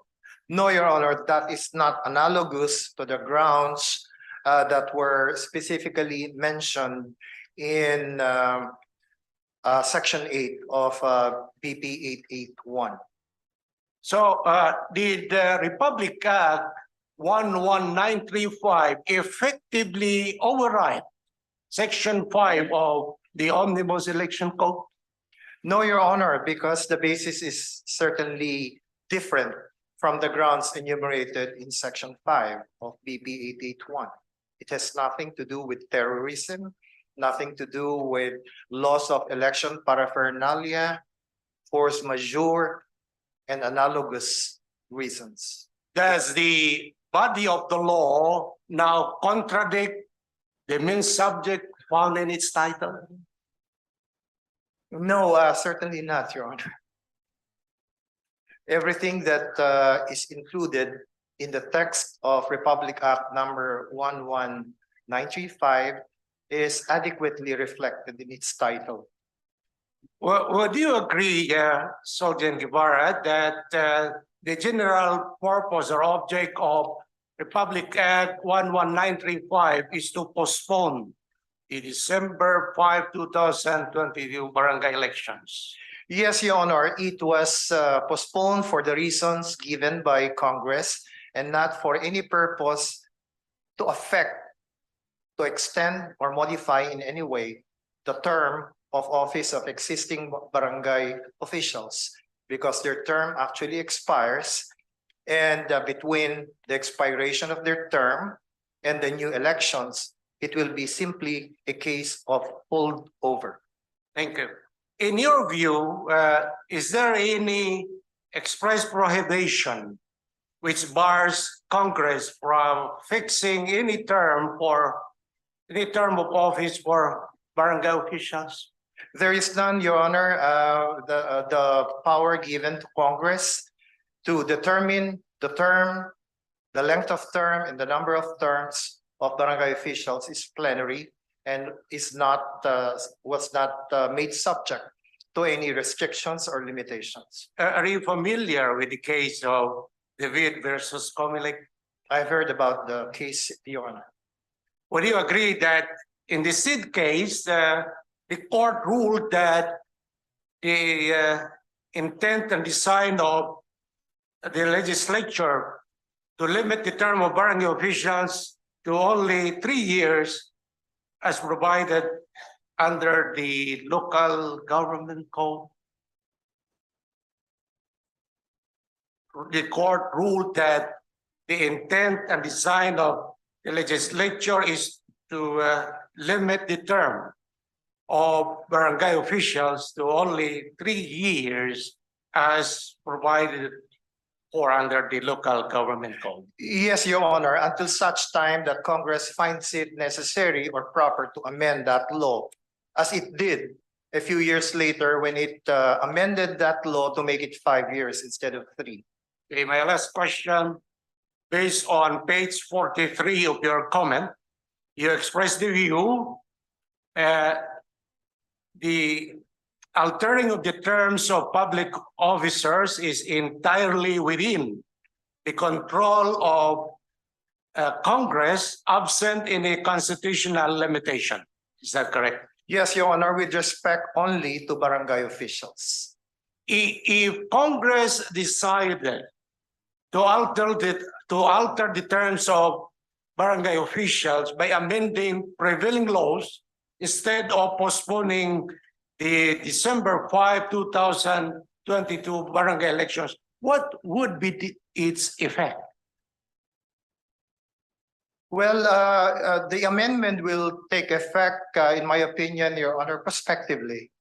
If there is an express amendment of the existing law to make a new term or to increase the term, as a case may be, then it will be implemented for the succeeding elections. Had Congress extended the term of the barangay officials, would it render more unacademic these December 5 barangay elections? But here, Congress opted not to extend the term, but to postpone the barangay elections. That's exactly what we were saying, Your Honor. There was no extension of term of barangay officials under Republic Act number 11935. It was a postponement of the elections. So the term would end on December 5 as originally scheduled, but they will continue to serve in a holdover capacity only, Your Honor. Thank you, Sergeant Guevara. That will be our chip. Thank you, Thank Justice you, Your Honor. Macalintal. Justice Jolo Lopez will do the interpretation. Thank you, Chief. If I may call Petitioner Attorney Macalintal to answer some of my questions. Good afternoon, sir. Good afternoon, Your Honor. I don't think I have to repeat the questions already asked by my colleagues, but I would rather ask questions or follow-up questions on the response you have already so far made. Now, I don't know if I heard you correctly when you admitted that Congress has the plenary power to determine the election date and the power to postpone election, except for that particular section, Section 5 of the Election Code, which supposedly vests the power to postpone election exclusively on COMELEC. Yes, Your Honor. My position is Congress has the plenary power to determine the term of office. But once that is determined, then that is the term of office for the barangay officials who would be elected for that particular period. Now, if the term of office will be amended, then the amended term of office should apply to the future election and not to the to the incumbent barangay officials, Your Honor. Now, in this particular case, my contention is that it is not actually postponing, but it is actually extending the term of office of the barangay officials.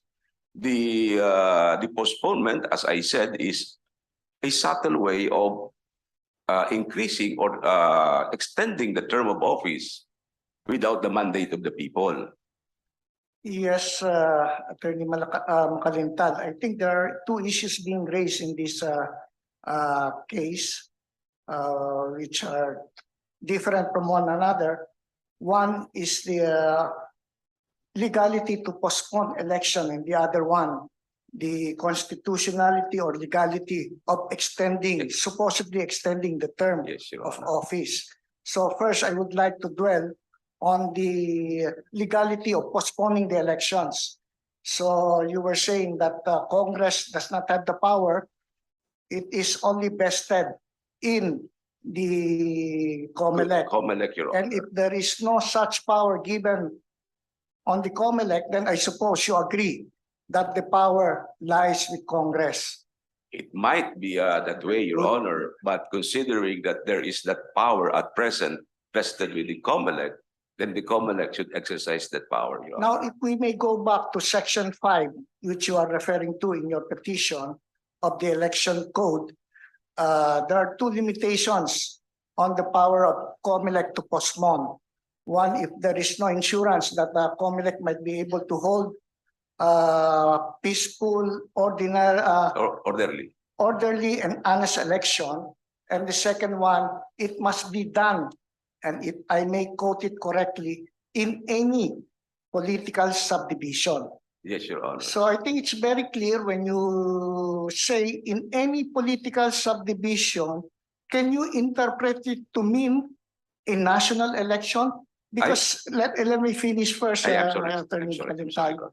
When you say any political subdivision, are you not referring to a place, a local subdivision like Ilocos, Marawi, Cebu, where there might not be there might be some reasons that they cannot hold an orderly, honest, and fair election, and not on a nationwide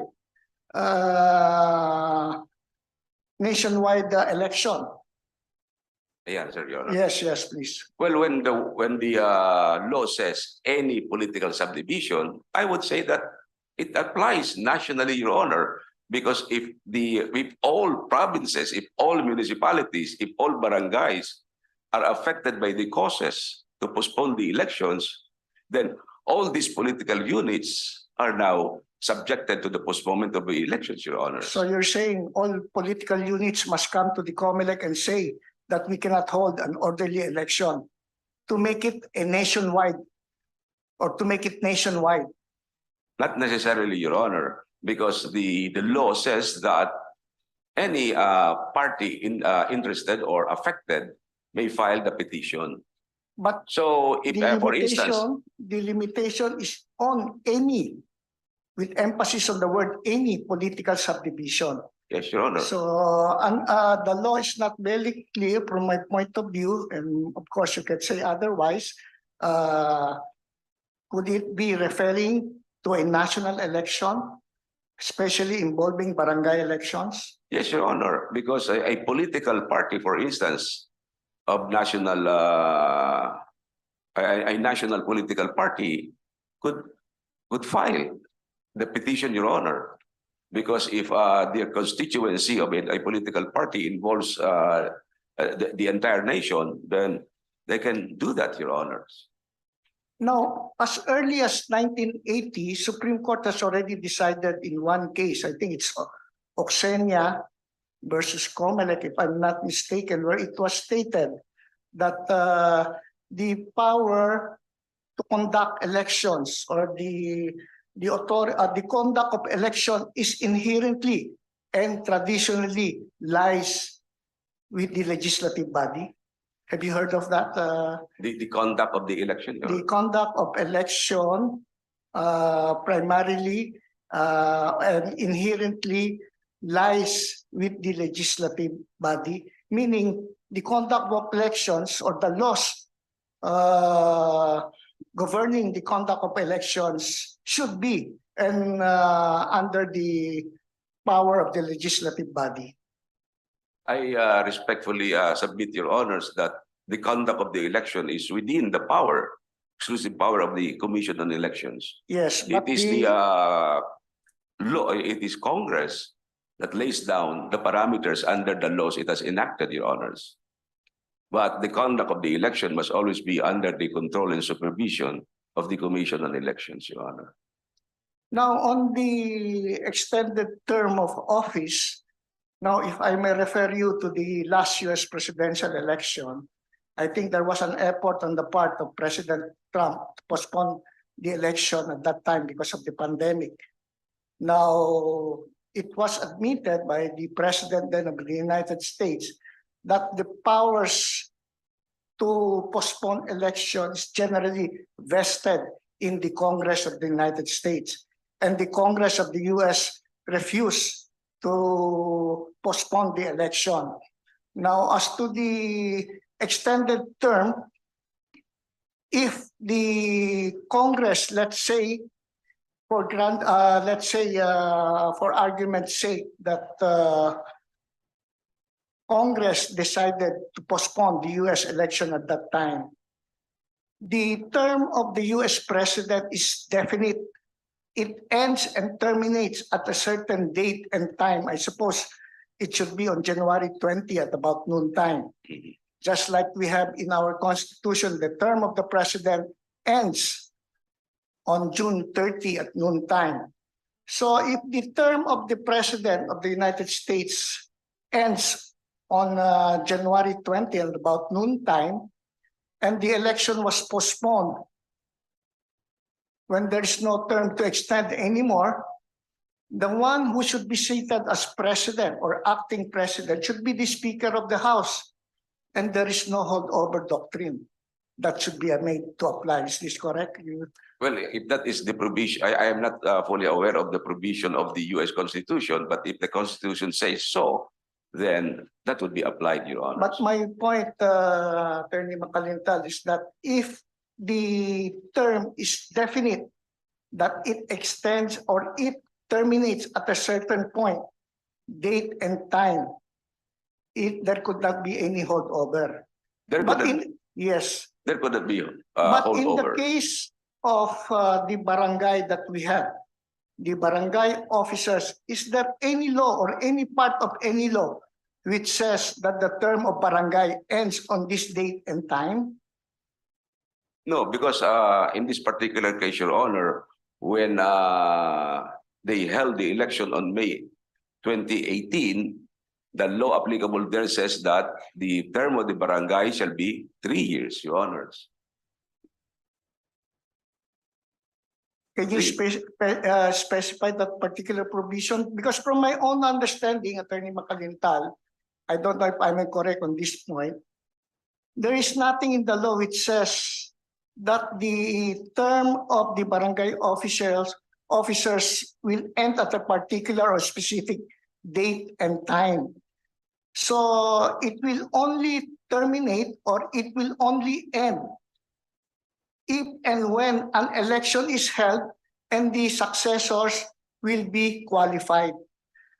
And under Republic Act 10952, Your Honors, it is an act that postponed the October 2017 barangay and Sangguniang elections, and that the election there was postponed to May 2018.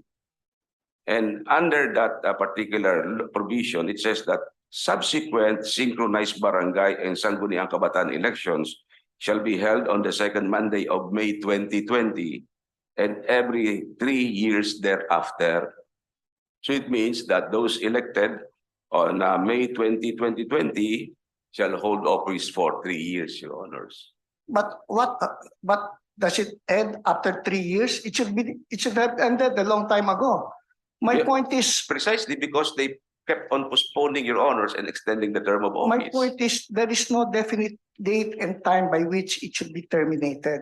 Meaning it will only be terminated or expired only after an election has been held and after the successors has come into office or taken their oath. So unless there is a next election, No, they the- will continue to hold office. They will- only because their term does not expire. well, that term will not expire, Your Honor, because the law extended their term of office. Just so much so that the term should have ended on May 2020, but the election of May 2020 was postponed to December 5, 2020, and every 3 years thereafter. So their term should have ended on sometime in December 2022. But because of this postponement, their term might end on October 2023. Yeah, because See, because of these postponements, we already got confused with all this. but it doesn't say the definite time and date when it will expire. That is my point. Well, Attorney Macalintal. the law, I agree with you, Your Honor, it is not very clear because it only says that the election shall be held on the second Monday of this month and every 3 years thereafter. So in other words, if you are elected for that particular period, you count 3 years, and that would be your term of office, Your Honor. Now let's say that you are correct that the term ends at a certain point in time. But don't you think that the COMELEC, since it was also a creation of law, the legislative body passed a law granting that the election should be held on such date and time. Yes, Your Honor. Don't you think the Congress has the power also to amend the law earlier passed and say that there will be no election and the election will be held 1 year after? Yes, Your Honor, but that would apply. Otherwise, you will not be giving the power due to the Congress the right to amend its own law. Well, the amendment, Your Honor, as I have stated, should apply prospectively and not retroactively, meaning the incumbent barangay officials has to submit to an election covered that particular amendment of the law. Now, one last point, with the permission of Chief. There was a earlier case, I cannot remember, I think it's this happened in 1987, the snap election in 1986. The election was supposedly to be held 2 more years after, so what happened? There was I don't know if it was a law passed by Congress or it was an executive fiat of the then President Ferdinand Marcos that the election should be held earlier, which we referred to as a snap election. Now, the Supreme Court then at that time did not say whether it's legal or illegal or constitutional or unconstitutional, but it said that since the election has been going on and the people have the expected, they are expecting an election already to come and the process is ongoing. COMELEC is ready, people are expecting to cast their vote. And so it has become a political issue that the court then gave way and said that the election must push through. Being a political issue. Yes. Do you think that in this case, despite the statement made by the Honorable Chairman of the COMELEC that the COMELEC at this point in time may not be ready to conduct elections on December 5, do you think there is this reasonable expectation on the part of the people in general that the election must push through on December 5, 2022 or anytime close to that date? Well, as I said, Your Honor, the law does not prohibit the COMELEC from fixing another date because of some circumstances beyond their control. So the December 5, 2022 elections could push through, Your Honors, because it was not the fault of the COMELEC that these delays were caused, Your Honor. It was the enactment of this law that prevented the COMELEC from pushing through with its preparation, Your Honor, or suddenly stop the preparation. In other words, the cause, Your Honors, of the delays is because of the passage of the law. Now, if this law is declared unconstitutional, then the people's right to vote should be respected. And how do we respect it? If the COMELEC is not ready on December 5, then the COMELEC could be directed to set another date close to December 5, where a clean, honest, and orderly elections could be held, Your Honors. Anyway, the term of office, I think, of those elected for this period, Your Honor, would still end by December 31. So we could still hold the election by December 26 or what, close to the termination of the term of office of the incumbent barangay officials. So, There is still time, Your Honor. so for by the admission, you agree that the COMELEC does not have the necessary resources to conduct elections on December 5. on December 5. And it may be postponed, but on a date not too far from December 5. Yes, Your Honor. Is October 23 not close enough from your point of view to No, give not COMELEC very more close. time to prepare for it? Not very close enough, Your Honor, in just to give due respect to the right of the people to vote and the constitutional provision that the Congress has no power to postpone elections and to extend the term of office of these barangay officials, Your Honors. Well, I don't want to encroach on the time allotted for my other colleagues. So thank you for answering my questions. Thank you. Thank you very much, Your Honor. Thank you, Justice Lopez. Do you have any questions to the Solicitor General? No questions on the Solicitor General. Thank you. Next to interpolate is Justice Rosario. Mayor, I request the petitioner to please approach the podium again. It's almost 5:30, Attorney Macalintal. And most of my colleagues have earlier signified their inclination to also ask questions by way of interpolation. So I will just read the questions I prepared earlier to fast track and expedite the proceedings. Okay. Okay ba? Okay lang? Yes, Your Honor. Wala ko kayong planong tumakbo naman, ano? Wala. Wala kayong plano tumakbo. Wala po. Okay. Nagsawa na po ako sa pagtakbo. Sabi ko sa inang doktor, brisk walking na lang. And also, for the same purpose, there will be no follow-up questions, meaning questions that your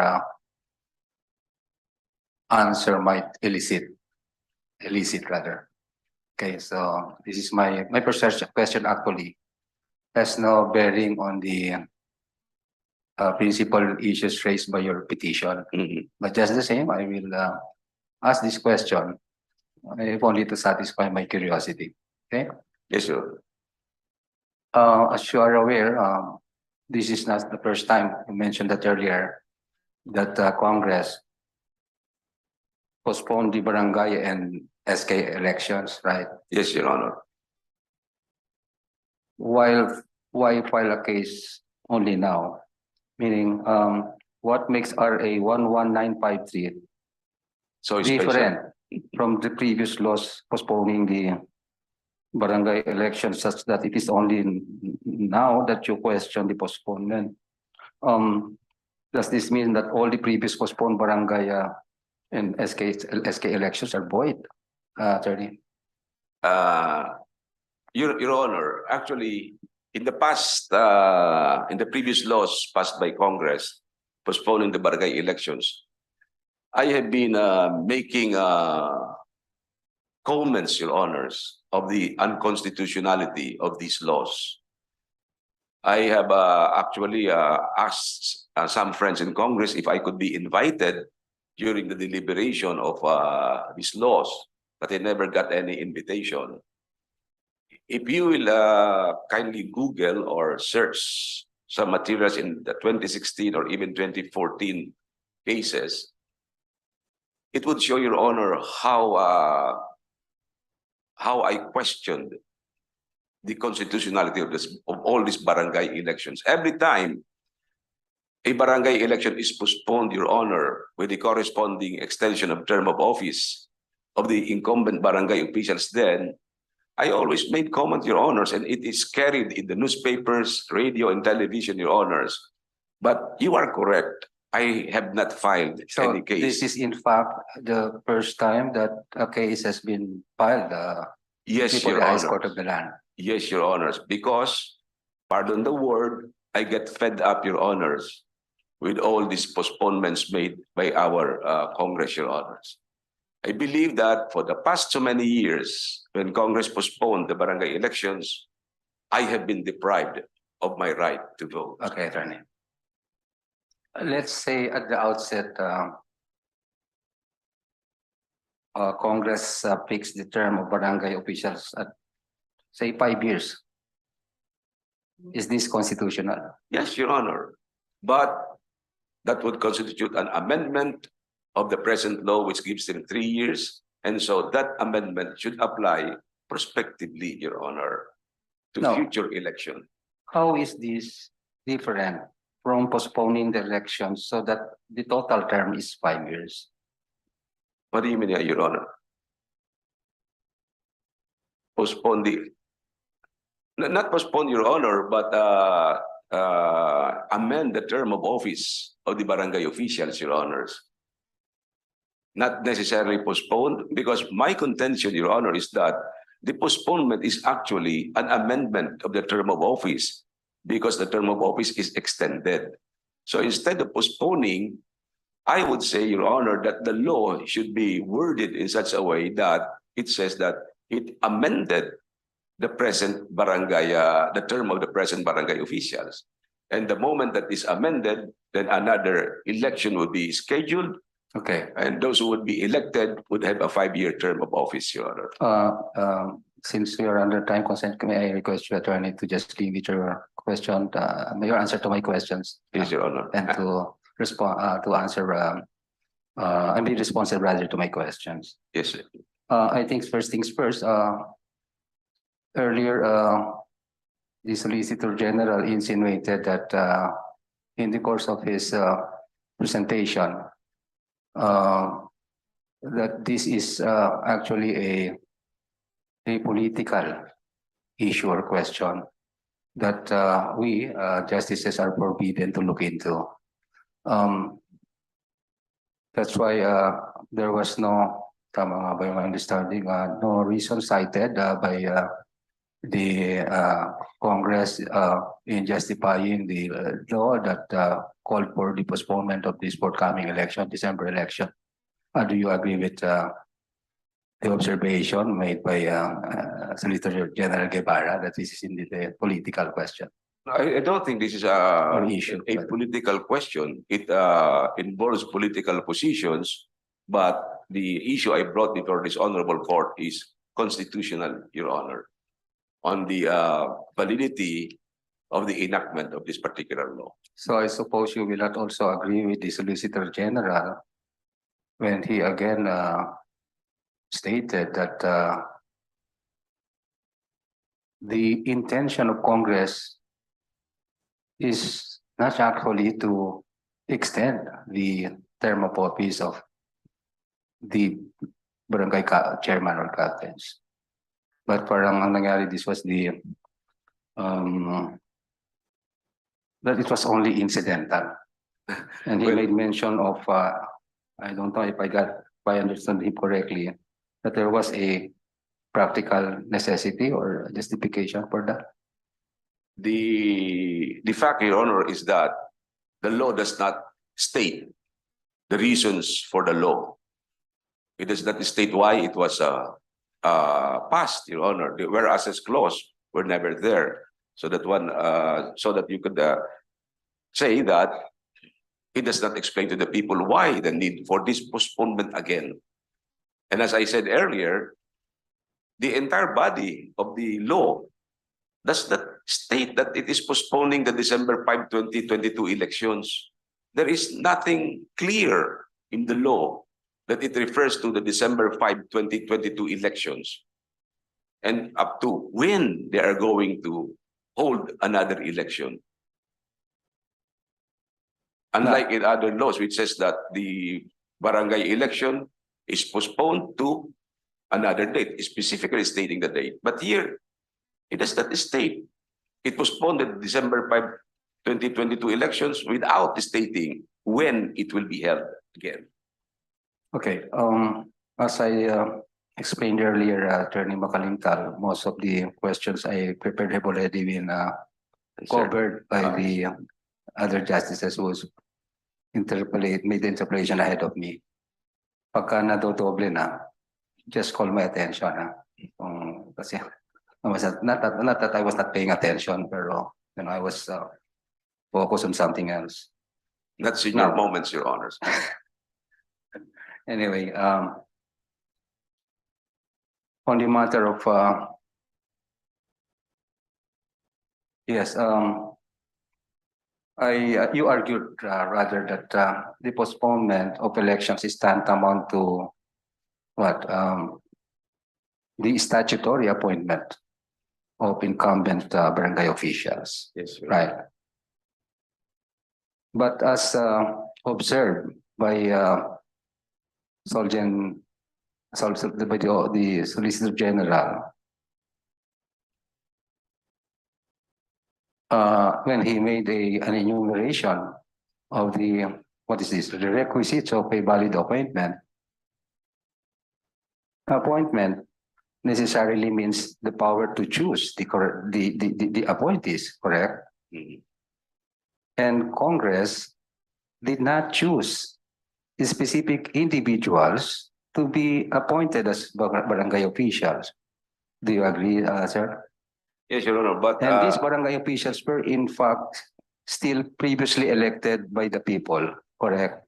yes, Your Honor. How would you respond to that, sir? Well, I think the requirements of a valid appointment cited by the Honorable Solicitor General refers to civil service appointments, but not in this particular case where the extension is tantamount to a legislative appointment. Because why are these officials there? They are there because of that law. And because of that law, they are practically legislatively appointed, Your Honors. You don't have to comply with all the requirements of appointments under the civil service law, Your Honor. Okay, let's move on, attorney. Let's discuss this, yung synchronization. Synchronization. Okay. Under ano ba yan? Section 1, RA 9164, di ba? Yes, Your Honor. It provides that there shall be synchronized barangay and sangguniang kabataang elections. Pagtapos na to, just, senyasan mo lang ako, no? If Congress can postpone the SK elections, as petitioner, you have admitted in your petition, how can the barangay elections be synchronized with SK elections if barangay elections will not be postponed as well? How can Section 1 of RA 9164 be implemented if the date of the barangay elections is different from the date of the SK elections? I think I answered that already, Your Honor. I'll go to my next question then. In that you would like to expound on your the no answer more, previously Your Honor. given? The case of KIDA has already been also covered by the earlier declarations made by. Okay. Wala na, they have, I don't know if, Pwede na, Your Honor. okay. Now, it is your position that any postponement or adjustment of the barangay election must only apply to future elections. Yes, Your Honor, as I stated earlier. Now, what is your basis, Attorney Macalintal, in invoking such limitation on the retroactivity of amendments to election-related laws, such that an amendment thereto should only refer to future elections, but should not apply to the election of incumbent barangay officials? Yes, Your Honor. As I Can you said, cite a provision in the Constitution that expressly or impliedly restricts the retroactive application of election-related law, such as the now assailed postponement of the December 5, 2022 barangay elections? I cannot recall of any specific provision, Your Honor. That's prohibiting- understandable, senior moments perhaps. Yes, Go Your ahead. Honor. But the fact that the Constitution gives Congress the power to determine, as stated by the Honorable Justice Inting, to determine the term of office. Now, once that term is determined and made into law, then that term should be the one applicable. If that term is amended, then the term should apply to another election. Otherwise, as what is happening now, it is postponing that election, but it is a subtle way of extending the term of office of these barangay officials. That is the reason why I cannot accept, Your Honor, that my right to vote has been deprived. Well said. I think that's that will be my last question. Can I have just two questions for the Solicitor General. Are you If I may. clear through, Your Honor? Ayorica, thank you very much for your time. Thank you very much, sir. For the clarification, Maraming sir. po salamat, sir. Apo. Thank you.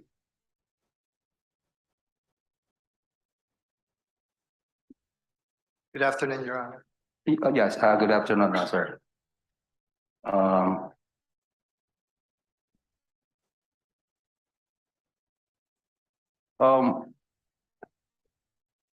One of the reasons cited for the postponement is election fatigue.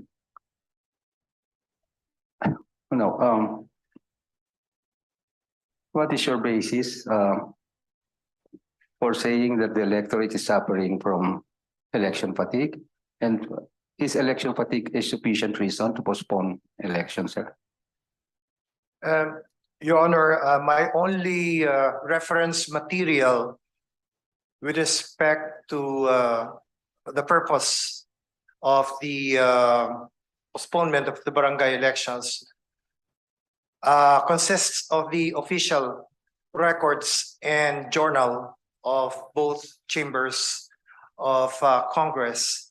And as far as the journal of the House of Representatives would show, apparently issues pertaining to the budget as well as proposed increases in the allowances for poll workers were among those that needed to be discussed. With respect to the records of the Senate, it would appear that the principal reason given by Congress, by the Senate, in their desire also to postpone the barangay elections was to have enough or some more time to discuss electoral reforms that would also affect the forthcoming barangay elections. And we were made to understand that because of their current engagement about the General Appropriations Act, they're very busy with the GAA, they would need more time to consider possible electoral reforms that would also affect the barangay elections. So as far as the records are concerned, Your Honor, this would appear to be the reasons. But again, as I earlier stated, regardless of the reasons, unless there is a showing that there is grave abuse of discretion on the part of Congress, this is really something that goes into the wisdom of Congress and therefore should not be looked into it being a political question. As earlier observed, and this was admitted by the petition attorney Macalintal, that he did not even bother to allege in the petition itself that there was grave abuse of discretion to justify the invocation of the so-called expanded jurisdiction of this court.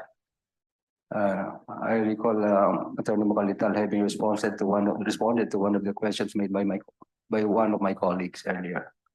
In any event, another reason cited for the postponement, Mr. Solicitor General, is that the funds can be used for economic recovery. I have not seen any discussion regarding that alleged purpose. Your Honor, from a lawyer's point of view, I think there might be some complications if funds allotted for elections will be transferred or realigned for something like that. So but frankly, Your Honor, I have not seen anything in the records that would tend to show that that was the purpose. This one is my next and maybe last question is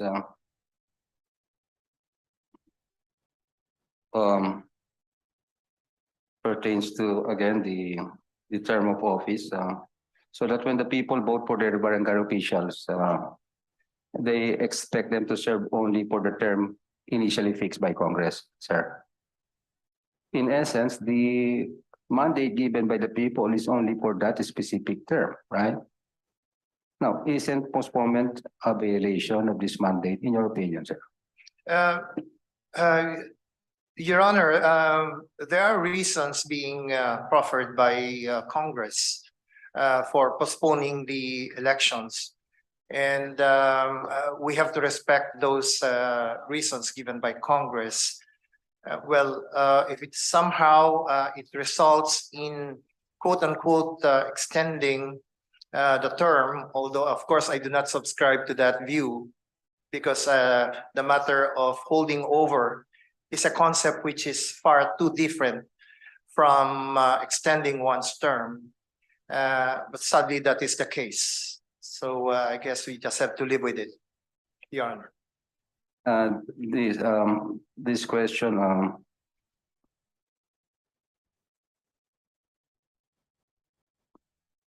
again would have no connection to the issues, but just the same. It's part of my list anyway. Now, during the height of the pandemic, the public was able to observe and assess the performance of their barangay officials. Shouldn't we give the people the earliest opportunity to exact accountability through ballots? Your Honor, I suppose that matter has not been lost to the minds of our representatives in Congress, and they deem it fit that the best time to let these barangay officials be accountable for their performance would be on the date that they schedule the next elections.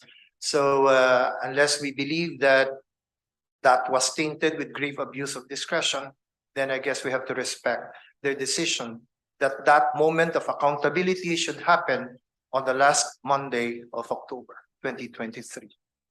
Thank you, Mr. Solicitor General. I have no further question. Thank you, Your Honor. Thank you, Chief. Thank you, Justice Rosario. May we call Justice Ramon Paul Hernando to do the interpellation.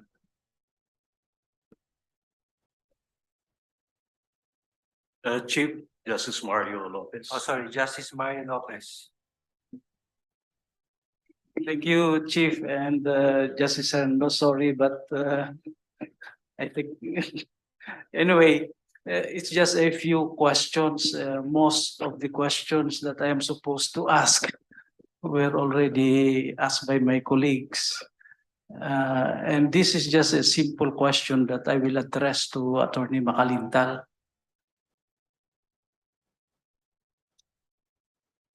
Yes, it's evening. almost good evening. It's almost good evening, Attorney Macalintal. Yes, Your Honor.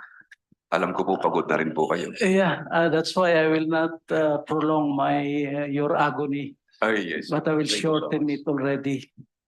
I have a very simple question. We all agree that the Congress is the repository of legislation. And under the Constitution, such power of legislation may only be restricted by a specific provision, so that absent of a specific provision, all acts of legislation is deemed implied in that general power vested to the legislature. That is correct. Yes, sir. All right. My question is simple, such that what specific provision is found in the Constitution that will prevent the legislature from postponing an election? Well, Your Honor, I cannot recall of any provision that would deny Congress the power to postpone an election. But in this particular case, Your Honor, Congress is postponing it to extend the term of office of the barangay officials. And that is the reason why I say that there is grave abuse of discretion on the part of the Congress, because while it has the power to fix the term, it has no power to postpone the barangay elections, Your Honors. Is there any specific provision to that effect, Attorney Macalintal? Well, I cannot point at this now at this specific provision, but the Constitution, insofar as the fixing of term of office of elected officials, is found under the Constitution that the Congress has the power to determine the term of office of the barangay official. So the power is to determine the term and not the power to postpone the election, Your Honor. So there is no power granted by the Constitution. In my basic knowledge of constitutional interpretation, in case of any doubt, that should be resolved in favor of the law.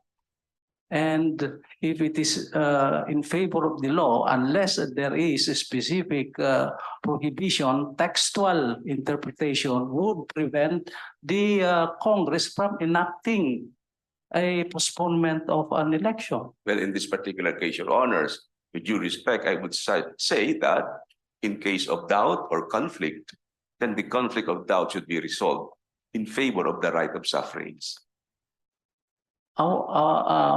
Because my interpretation, Attorney Macalintal, regarding the implied, I would say, what you are saying is an implied prohibition, but not a specific or express prohibition because of the effect or consequence of such postponement. Yes, Is Your that Honor. correct? Yes, Your Honor.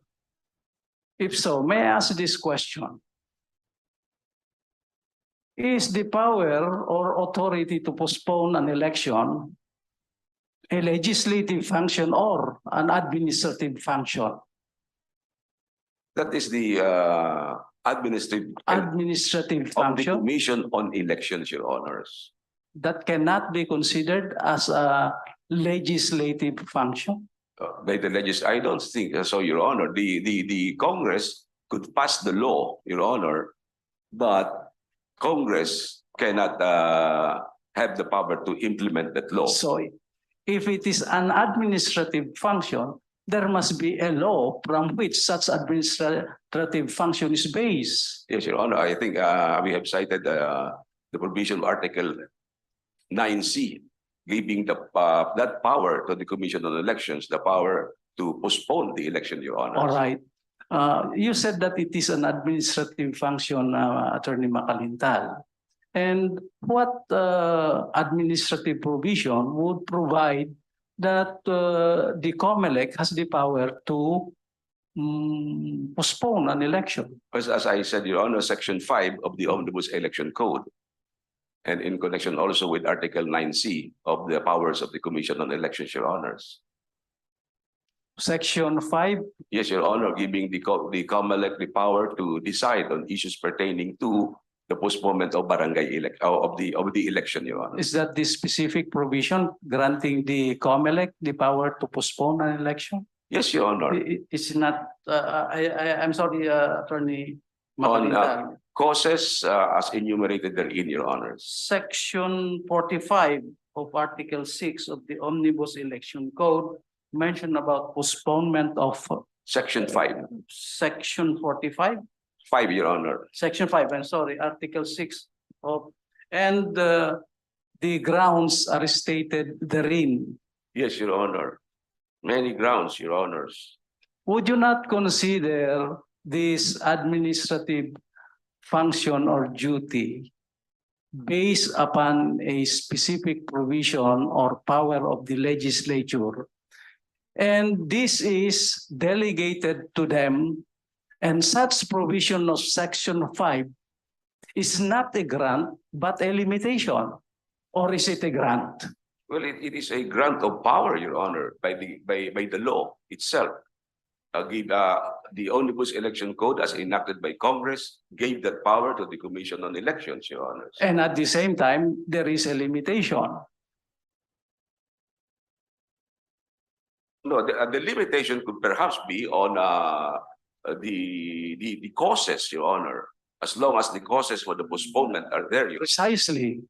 It is limited one when there is a failure of election by reason of the circumstances that are enumerated, like terrorism, violence, etc., etc. Yes, Your And Honor. therefore, the matter of postponement is not an original function or duty of the COMELEC, Well, but I it's would- simply a delegated authority by the legislature or the Constitution to that matter. Yes, Your Honor. But under the present Constitution, Your Honor, but the Omnibus Election Code was passed in 1984, I think in 1984. But we are under And this- 1987 this, Constitution. And this law is still existing at present, Your Honor.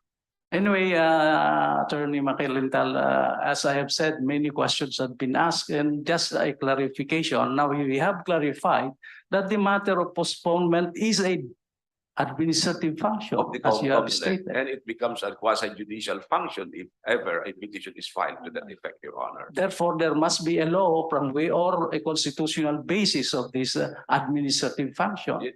The law itself, Your Honor, Section 5 of the Omnibus Election Code, as amended by, I think, Republic Act 7166. Cannot the Congress, Section 5 being a statutory provision, amend or revise the same? I would say, Your Honor, that the Congress can amend, Your Honor, why not? But what the issue here, Your Honor, is this act of Congress changing the term of office of the barangay officials in the guise of postponing the election. But the truth of the matter, as I submit, Your Honor, is that it extends the term of office of the barangay officials, depriving me of my right to vote or to choose my own barangay officials. Thank you, Attorney Macalintal. Sir, salamat po, sir. Because my colleague had already discussed much about this consequence of holdover, etc. Thank you, sir. Thank you. Thank you. Thank you. The Solicitor General, just one point. Good afternoon, Your Honor. Good afternoon, Solicitor. Just one point. The issue of postponement. Would you say some effect, or what effect does it have to the right of suffrage? Your If the Honor, I'm sorry. Continue. Sige. Your Honor, the matter of postponing any election does not really have any effect on the right of suffrage. It has an effect on the exercise of that right of suffrage, but not on the right itself. Because voters are not deprived of their constitutional right to vote. It's just that the timing of the exercise of that right is the one affected. So insofar as the right itself is concerned, the postponement of the elections does not have any impact on the right of suffrage. Mr. Solicitor, can we not accept the proposition that suffrage involves the right to vote as well as the right to be voted upon? Yes, Your Honor. Therefore, if that election is postponed, it has, at the very least, some effect over the exercise of that right. Yes, Your Honor, it is deferred because of precisely of the postponement. And therefore, there is a restriction of the right of an individual. No, Your Honor, there is no restriction on the right. It is just being deferred. The voter will actually be able to exercise that right at the newly appointed time. What would be then the reason for that suffrage to be postponed or to? Well, we leave that to the sound judgment of the legislature, Your Honor, as it has found so many acceptable and justifiable reasons for postponing barangay elections in the past. The most recent one of which is the pandemic, the COVID pandemic, which led to the cancellation of the elections scheduled in May of 2020, and its postponement to December 5, 2022. As I was saying, there must at least have some cause or some effect on the electorates when an election is postponed. And what guarantee or what alleviation can we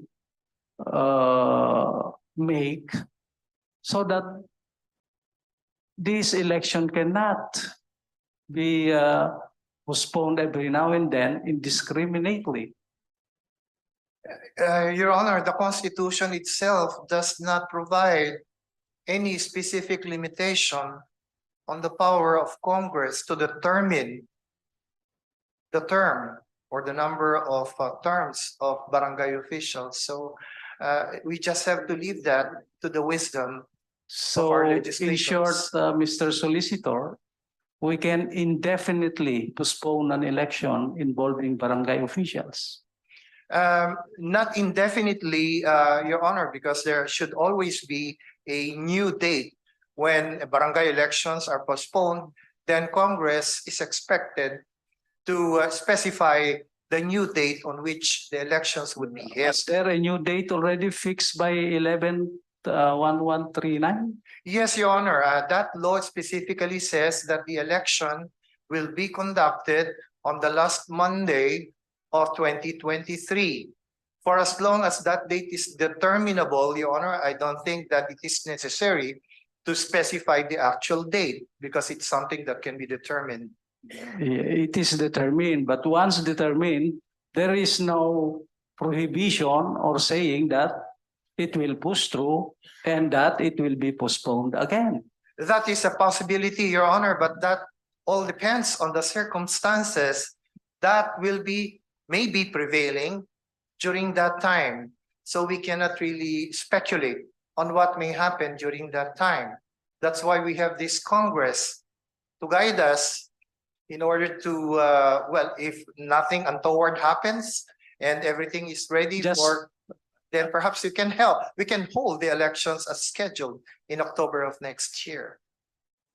Can we use the strict scrutiny test to determine such validity of the act of the Congress? In Your Honor, case the election will be postponed again. It all depends, Your Honor, on whether we are talking about any due process Yes. violation. But in this particular case, as I stated earlier, we do not see any issue pertaining to a due process Yes. violation of the Constitution. I bring that issue because the petitioner had mentioned about this due process issue. At any rate, thank you, Mr. Solicitor General, and good evening. Thank you, Your Honor. Thank you, Chief Justice. Thank you, Justice Mario. Justice Hernando will be the next to interpret. Thank you, Chief Justice. May I please direct my questions at Petitioner Attorney Macalintal? Good afternoon, Attorney Macalintal. Good afternoon, Your Honor. I've been wondering why you've taken to task Congress for coming up with this law, but not the president who signed it into law. Why not? Why have you not taken the task? Well, The president to task for signing this into law. Well, that's precisely why I have implemented, Your Honor, the office of the president. But only as implementer, no? Yes, as an implementer, Your Honor. But not for signing it. The president, I mean. Well, I think that is already included, Your Honor, in that in my petition, Your Honor. All right. Anyway, how is disenfranchisement defined or understood in our election laws? Well, disenfranchisement, Your Honor, means that a voter is denied of his right to vote, Your Honor. So much so that in this particular case, it is my contention, Your Honors, that when these incumbent barangay officials are given an extension of their term of office, then they have practically taken away our right to vote. And that constitutes disenfranchisement of the enfranchised voters, Your Honor. So it is a form of disenfranchisement, the act of postponing Yes, the Your- elections. and For the barangay extending the officials. term of office, Your Honors. You must be familiar with the International Convention on Civil and Political Rights. I'm not familiar, Your Honor. I would admit to that, Your Honor. You should be, no, Mr. Macalintal.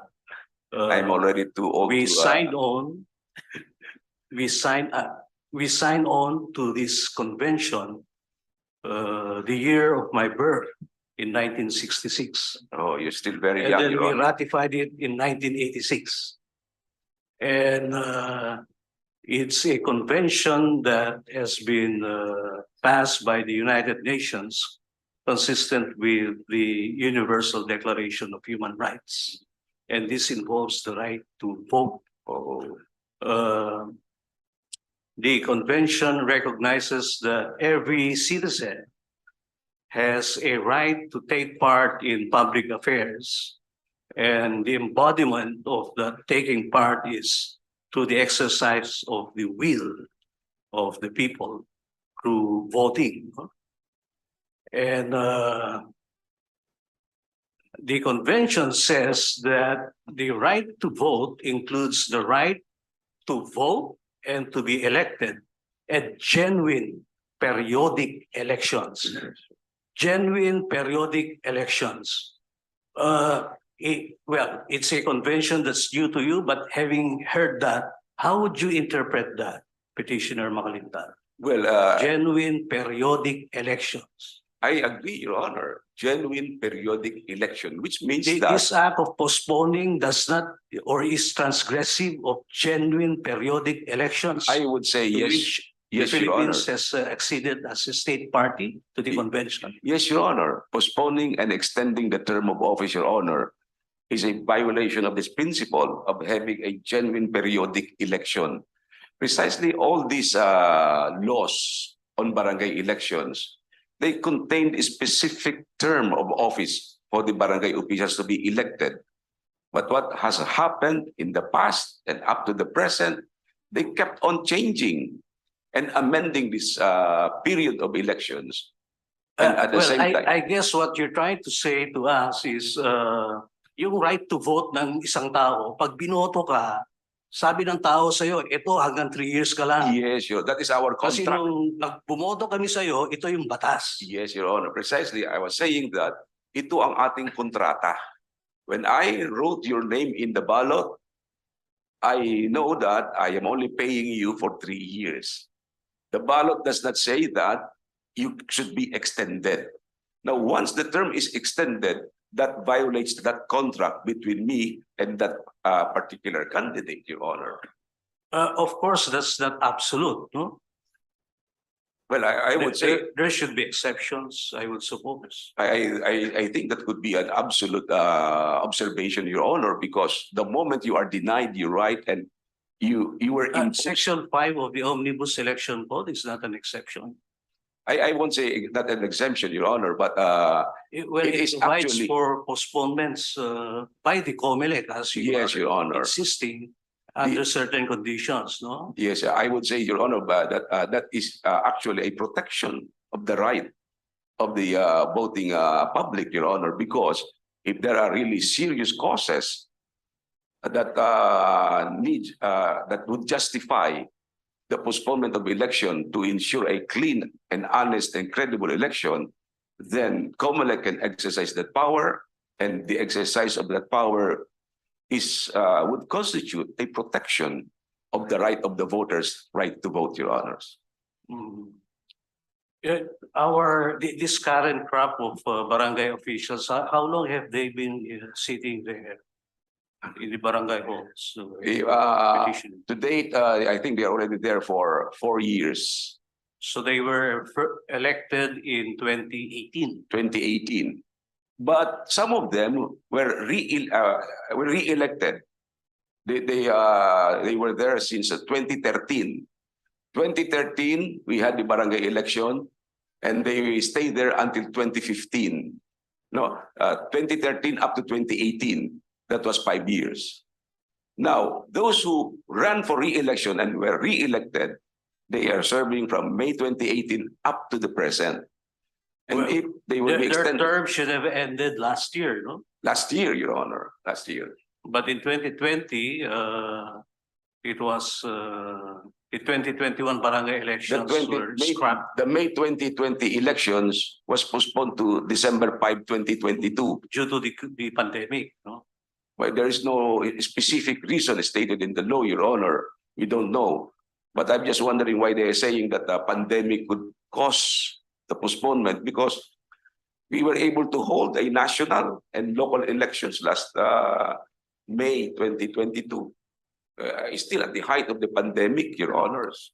So I don't believe that the pandemic would be the cause of the extension of the term of office of these barangay officials, Your Honors. Yes. On the other hand, the state can also argue that the members of Congress who just passed or enacted this law are the very same ones who are exercising the will of the people, no? Yes, Your Honor. Because they have obviously been elected into that office by the people. So now there has to be a balancing somewhere between a congressman's or a legislator's exercise of his rights as representative of the people and the very right of the people or the will of the people. As a matter of fact, Your Honor, I would even say that this abuse of power, Your Honor, could be used as a political propaganda by these people who had the power to amend the law. Because they could always tell the barangay officials that if you elect me, then I will extend your term of office. If you elect me, sigurado ma-extend ka, you will stay there. Gaano katagal yun? Oh, basta akong bahala dyan, tatagal ka dyan. Anyway, walang makakapagreklamo sa atin. Si Macalintal lang siguro kung isusustay ng Supreme Court. So that would happen, Your Honor.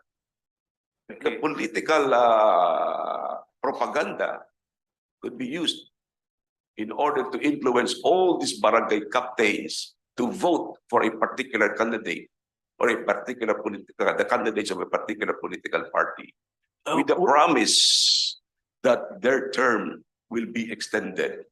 It might be both buying, di ba, George, pero hindi na po pwede siguro because that is the law. When did the current Congress start deliberating on postponing? these barangay elections? I cannot recall, Your Honor, when they started Well, deliberating. obviously after the May elections. Yes, after the May election, Your Honor. So They enacted it on September 28, and then the president signed it into law October 10. October 10. Yes, Your Honors. Okay. So had the president signed it September 29, based on what the chair of the COMELEC has been telling us, there would have been sufficient or Sufficient adequate time for Your them Honor. Yes, Your Honor. But to I still, administer the elections this December. but I would still submit, Your Honors, that COMELEC has all the time, Your Honor. If this honorable court will sustain my petition, it has all the time.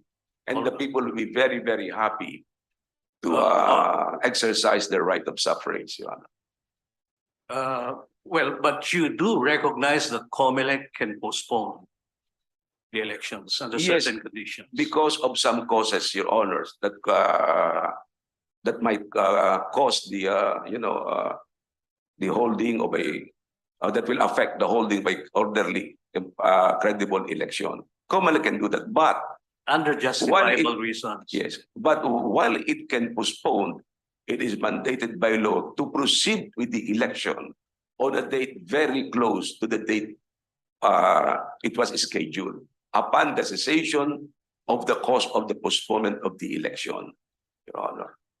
It would not constitute a disenfranchisement. No more, Your as long Honor. as it is justified. Yes, Your Honor. As long as it is pursued, Your Honor, by the Commission on Elections after the cessation of the cause of the postponement.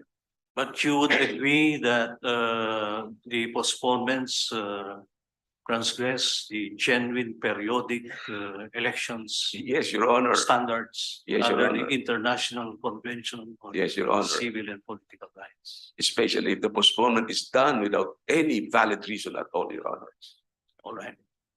Thank you, petitioner. Thank you very much, Your Honors, and I will look into that convention papers, Your Honor. You better do. Yes, Your Honor. Thank you for the information. Chief, I have no questions for General Guevara. Thank you, Justice Mon Hernando. Can I now ask Justice Ben Caguiwa? Thank you.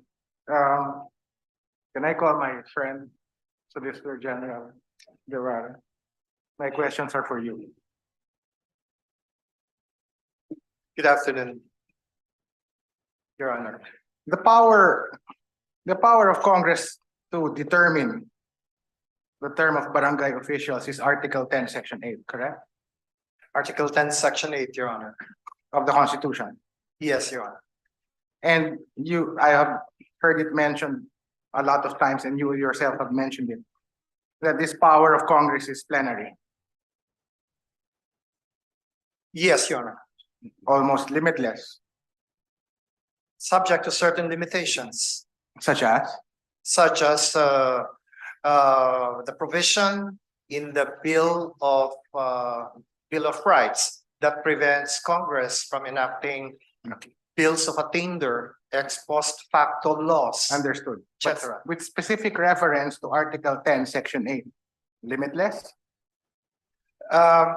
Based on the provision of that particular provision, there seems to be no limitations imposed on Congress on the matter of determining the term period, of the term. barangay officials. That's right.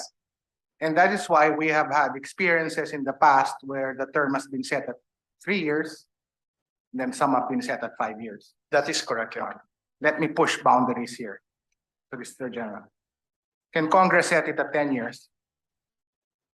That is possible because there's no prohibition to set it at 10 years. Can Congress set it at 50 years? Yes, Your Honor. Can Congress set it at 100 years? Well, of course, this all goes also technically, theoretically, yes. But of course, that will all depend on the deliberations of Congress. If they believe that setting a term of 50 years or 100 is reasonable or unreasonable. I mean, we, of course, view our representatives in Congress as reasonable human beings. That's why we voted for them. That's where I'm going. So therefore, the law has to be reasonable. Do you agree? Yes, Your Honor. I will And agree therefore, with- the Supreme Court can inquire into the reasonableness of the period fixed by Congress. Correct? Hmm.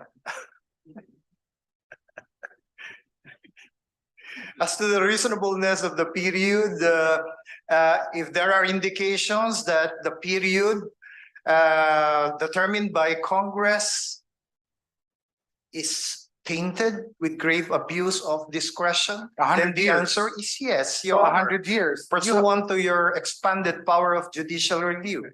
For Congress to set the period for barangay officials at 100 years, isn't that grave abuse of discretion? I myself would say yes, Your Honor. Because you are denying generations of Filipinos from exercising the right of suffrage.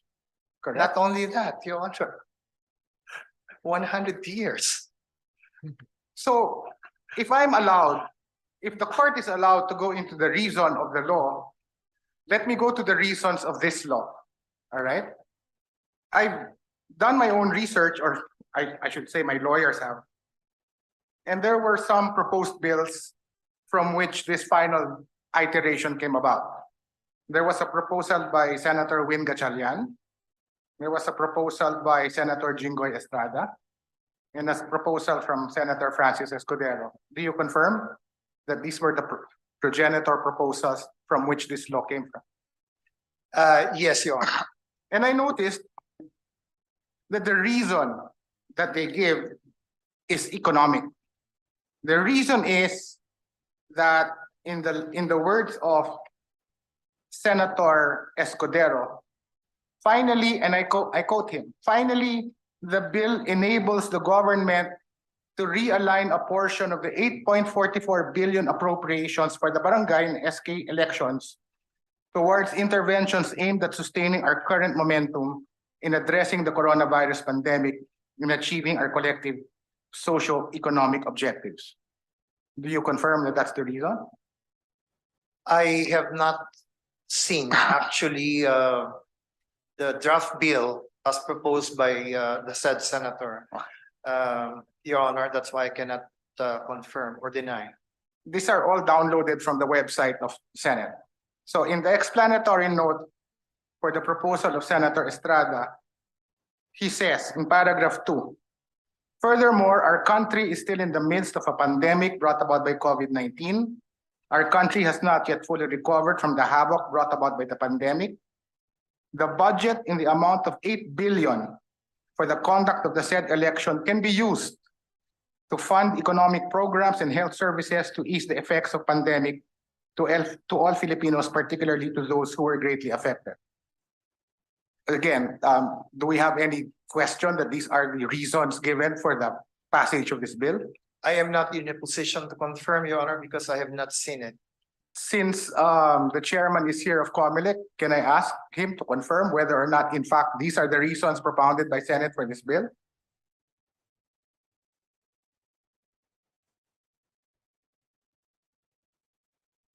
Good afternoon, Your Honors. Good afternoon. When we appear before the House of Representatives, that would appear to be the reason given by the members of the House. But when we appeared before the Senate, we were not given that particular reason. But since the Honorable, Your Honor had mentioned that, then it would appear to be the same reason as given to us by the House of Representatives. Okay. My question goes precisely to the reasons.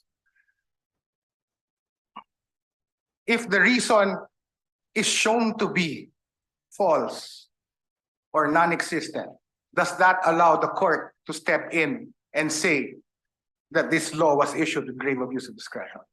Can I answer that, Your Yes, Honor? please. Thank you very much, Your Honor. Well, of course, under Article 8, Section 1 of the Constitution, you have the Expanded power of judicial review, and that is a new innovation of the 1987 Constitution, especially if there is grave abuse of discretion amounting to lack or excess of jurisdiction. If that is the case, if the reason does not conform to what is legally acceptable, then that is grave abuse of discretion, I would say.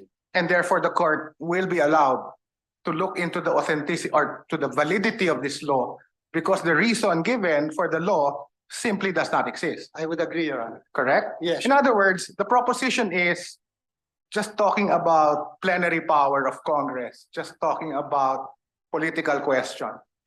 The Congress cannot issue a law simply because gusto nila. There must be a reason, right? Technically, Your Honor, under Article 8, Section 1, there is no more political question.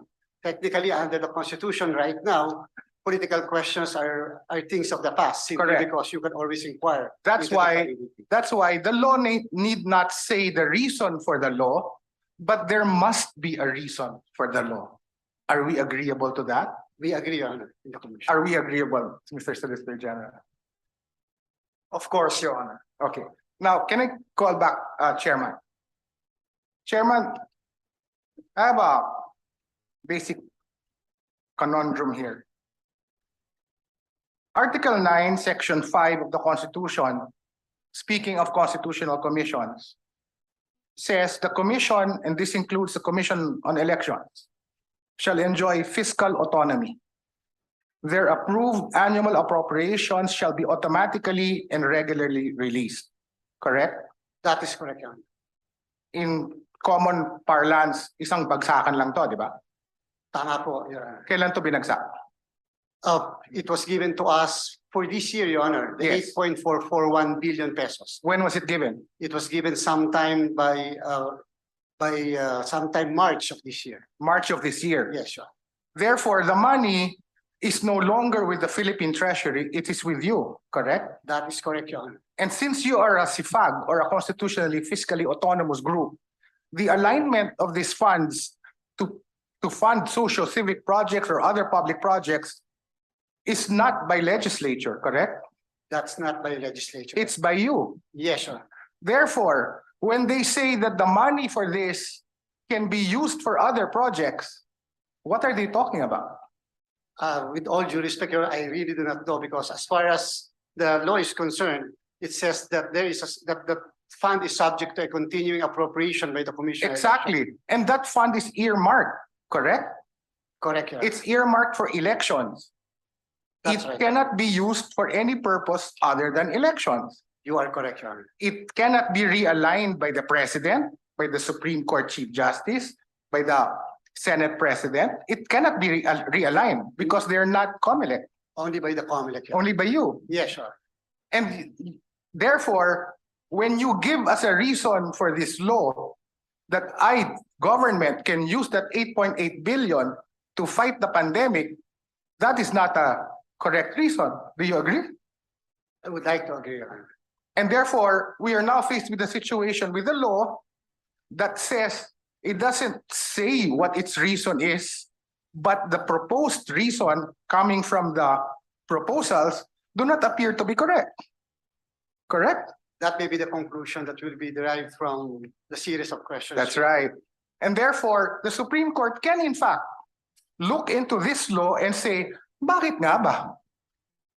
No doubt on the power of the Supreme Court to inquire into the validity and constitutionality of this law. Okay, that's all. Thank you very much, Your Honor. Thank you, Chief. That's it? That is good? Okay, Senior Associate Justice Marvick. With your For me, Your Honor. good evening, Solicitor General. Good evening. As you may have noticed, we have reversed the procedure. That we have now done reverse seniority. So the more junior members will ask, and then going up to the chief, so that we can go faster. With your leave, may I ask again the chair of COMELEC to take the podium. And I just want to remind the chair of the COMELEC that the Solgen is your lawyer. At any point, you may want to consult with him so that you do not contradict each other. Okay. Yes, Your Honor. Thank you very much, Your Honor. So you said that you had 8 billion, more or less. Yes, Your Honor. 8.441 billion pesos. Okay, very good.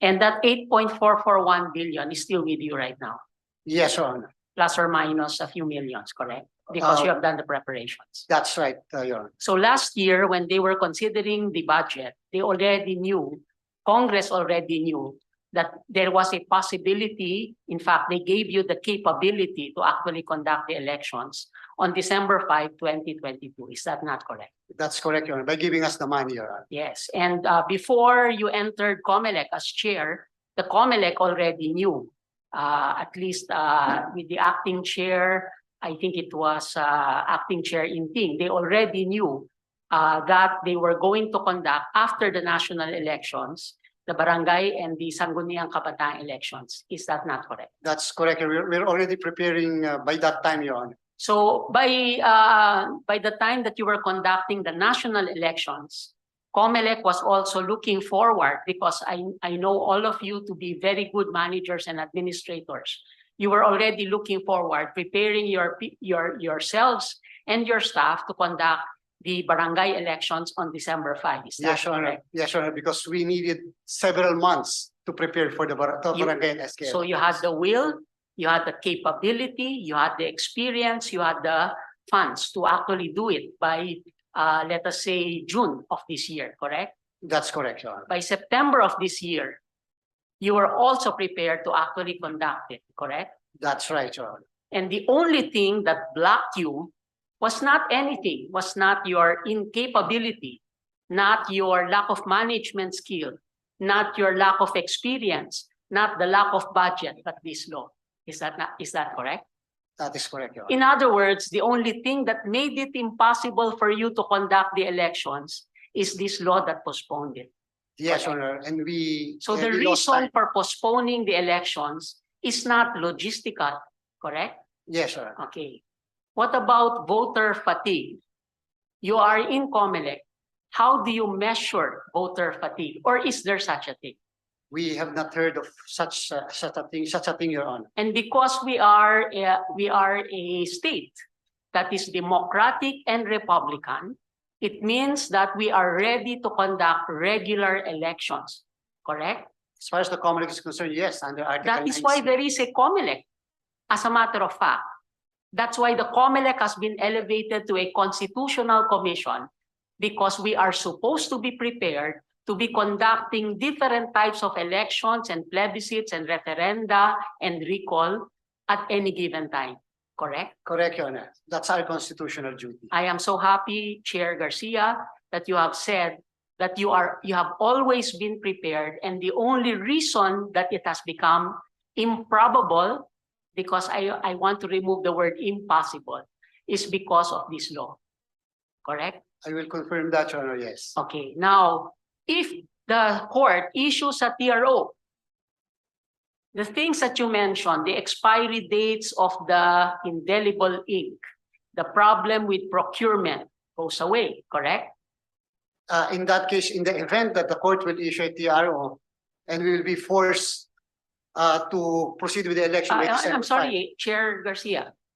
Forced. 5, and we will be You compelled. were prepared last year. You were prepared January. You were prepared in May. You were prepared in September. You are now still prepared, correct? Yes, Your Honor, Yes, except, so we are not forcing you. yes, It is yes, Your Honor. part of your entire management procurement plan that you were to conduct in December, correct? Correct, Your Honor. So Except the only thing that made it confusing was that there was this law and suppliers suddenly were confused. COMELEC was confused until the petitioner, Attorney Macalintal, a very seasoned practitioner like you, and the luminaries like you and Attorney Macalintal in election law filed this case. Now, there is now this confusion, correct?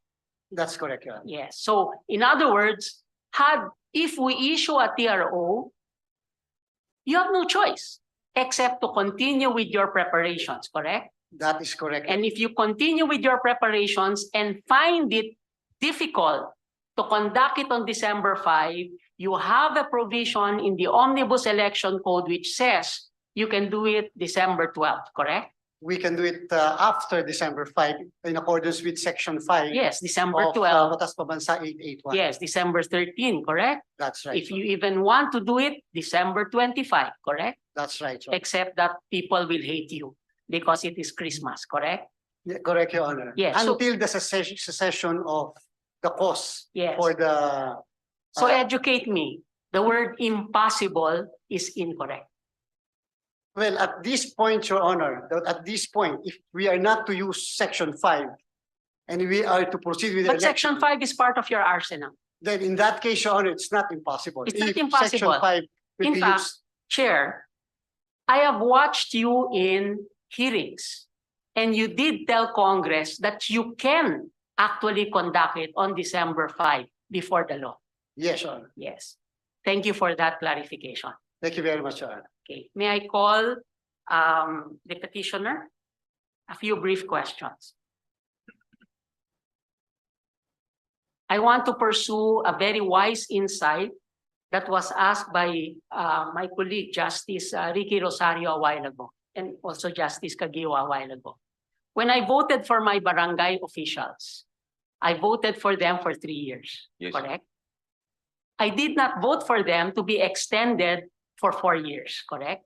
Just like me, Your Honor. I did not vote for them to be extended for 10 years. Is that correct? Yes, Your Honor. When I voted for my representative in Congress, I did not vote for that representative in Congress to remove from me my sovereign prerogative to choose my barangay official, correct? Correct you. I did not vote for my senator when I voted for them to remove from me my sovereign prerogative to vote for the barangay officials that I want. And had I been of age, the sangguniang kabataan, correct? Yes, Your Honor. Yes. And by Congress exercising those rights, they therefore interfere with a very fundamental, primordial, essential right that I have as part of the most important constitutional organ of this government, the people, correct? Yes, Your Honor. And the exercise of the people of that sovereign right, one of the most important exercise of that is what we call in law as suffrage, correct? Yes, Your Honor. The right to vote and to be And voted upon. Let me just go through this very carefully. Do you agree with me that the very first provision of the Statement of Principles and Policies of our constitutional order provides, Section 1, Article 2, the Philippines is a democratic and republican state. Yes, Your Honor. Sovereignty resides in the people and all authority emanates from them, correct? Yes, Your Honor. So there is no primacy of the parliament in our jurisdiction. There is no plenary power of the legislature in our jurisdiction, correct? Yes, Your Honor. There is no primacy of the executive in our jurisdiction. The primacy is people, correct? Yes, Your Honor. And the people exercise that by promulgating a constitution, by electing officials, but by promulgating laws, it does not remove their essential powers with them. Yes, Your Honor. Do you agree with me that the concept of sovereignty and democratic state means that there are certain rights, therefore, of our people which cannot be exercised by no one else Yes, except but them? accept us. Your Yes. Honor. And this is the right in esse, correct? Yes, Your Honor. So when they are looking for specific text of the law, the Constitution, this is it, correct? Yes, Your Honor. The very idea of our constitutional order that the people is more primordial than the legislature, whatever it can do as a Congress or the executive. Is that correct? Yes, Your Honor. Do you agree with me that a Republican government is the opposite of an authoritarian government? Yes, Your Honor. And an authoritarian government can be an authoritarian exercised by the executive or an authoritarian exercise by the representatives of the people abusing their power. Yes, Your Honor. Correct. And it is only the sovereign with notice of the term of office of who they vote to who can choose their representative. Yes, Your Honor. Yes. And when the sovereign exercises their right to vote, included in that, you called it a contract, but I will call it a constitutional proviso that they had a term of office. Therefore, when I elected the barangay captain of Barangay Matandang Balara, I was electing him for 3 years only. Yes. Yes. Yes. Because after that 3 years, I wanted Attorney Macalintal to be the barangay captain of Barangay Matandang Balara. That would have been possible, correct? Yes, Your Honor. But the problem is I'm from Las Piñas, Your Honor. Oh, yes, and I would have committed a violation of the law.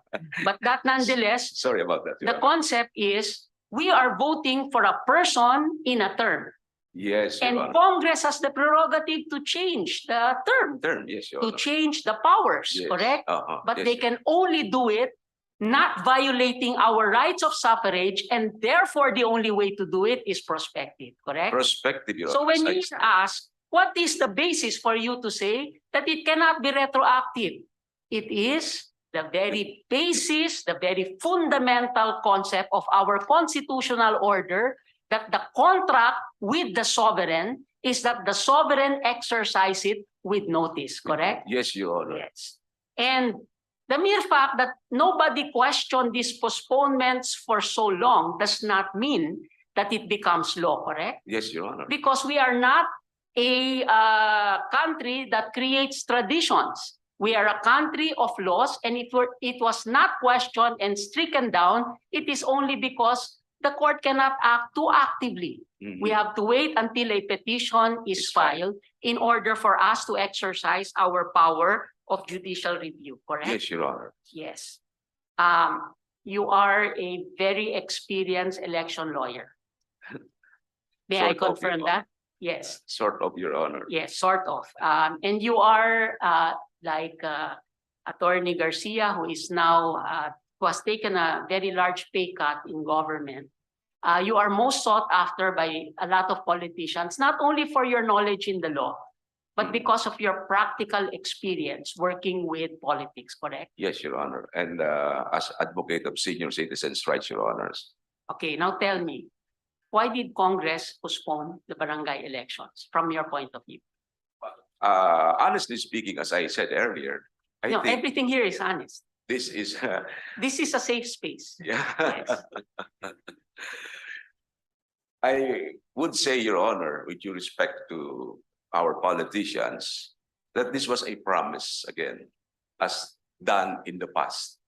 From what I have heard and based on my experience as an election lawyer, people who have influence in the making of laws, running for a particular position, could have used this as a political propaganda, Your Honors. A promise to do something if they win in their particular barangay. And what is that promise? Pinangangako ko po sa inyo, pag nanalo ako ganito, ang inyo pong termino ay ma-extend. Paano? Ipo-postpone natin ang election. So that's the reason, Your Honor, why this barangay election was postponed. I don't think the postponement was due to the pandemic, Your Honor. I cannot buy that. Because we held an election, national election, at the height of a pandemic, Your Honor. Ngayon nga, medyo maluwag na. Ngayon pa tayo hindi mag-hold ng barangay election. I won't say it is economic. They are saying we can save. How can we save? We are not canceling the election. We are just postponing the election. To have it done in future dates, 1 year, 2 years from now, we would have additional voters. So this will be additional registration, additional expenses, additional ballots, additional certificates of canvass. So hindi ho tayo makakatipid, lalong gagastos. By the time baka bumaba pa ang halaga ng piso. So lalo nang malaking magagastos ng Commission on Elections. That's why I say that it is not economic, Your Honor, but it is political. A political promise, if I may say, Your Honor. Thank you for being so candid to the court. And now that you've said it, I am bothered. Because if it is done because of that, and after the line of questioning of Justice Kagiwa, where he actually pointed out what was written in the proposed bills, and that had it happened that the COMELEC transferred the 8 billion, it would have been Araulio versus DBM all over again, the DAP case. Cross-border transfers, very worrisome. But in any case, so this law was passed on October 12, 2022, correct? Yes, Is this a year for national elections? Is this a year of national So election? October 12, 2022, is it after the national election? After the national, we had the May 2022 national and local elections. Republic Act 11462 also postponed the barangay elections. It was passed December 3, 2019. It was a election year. It was an election year and it's December 3, 2019 after May May 2019. 19 election. I can go further and go through Republic Act 9164, 9340, 10923, 10952, then these ones, All done 1140. after election. Yes, and because I just noted your explanation, I am not a politician myself. I have very good friends, especially in the court, that have been politicians that would have probably discerned what was happening. But again, this is something that bothers me a lot because the law does not contain the explanation. And as Justice Ben Kagiwas pointed, that doesn't mean that there is no reason. Yes. But that means that our work has to be more because we have to find the reasons. But because first and foremost, we protect the rights of the people to suffrage. And second, every law should be within the rubric of the Bill of Rights and this statement of principles, then therefore we have to look for the rationale. And so far, I've only heard this rationale. By the way, one of us discovered that one statement of a senator said that they wanted to look at looking at the election process. Correct? Yes, you. Yes.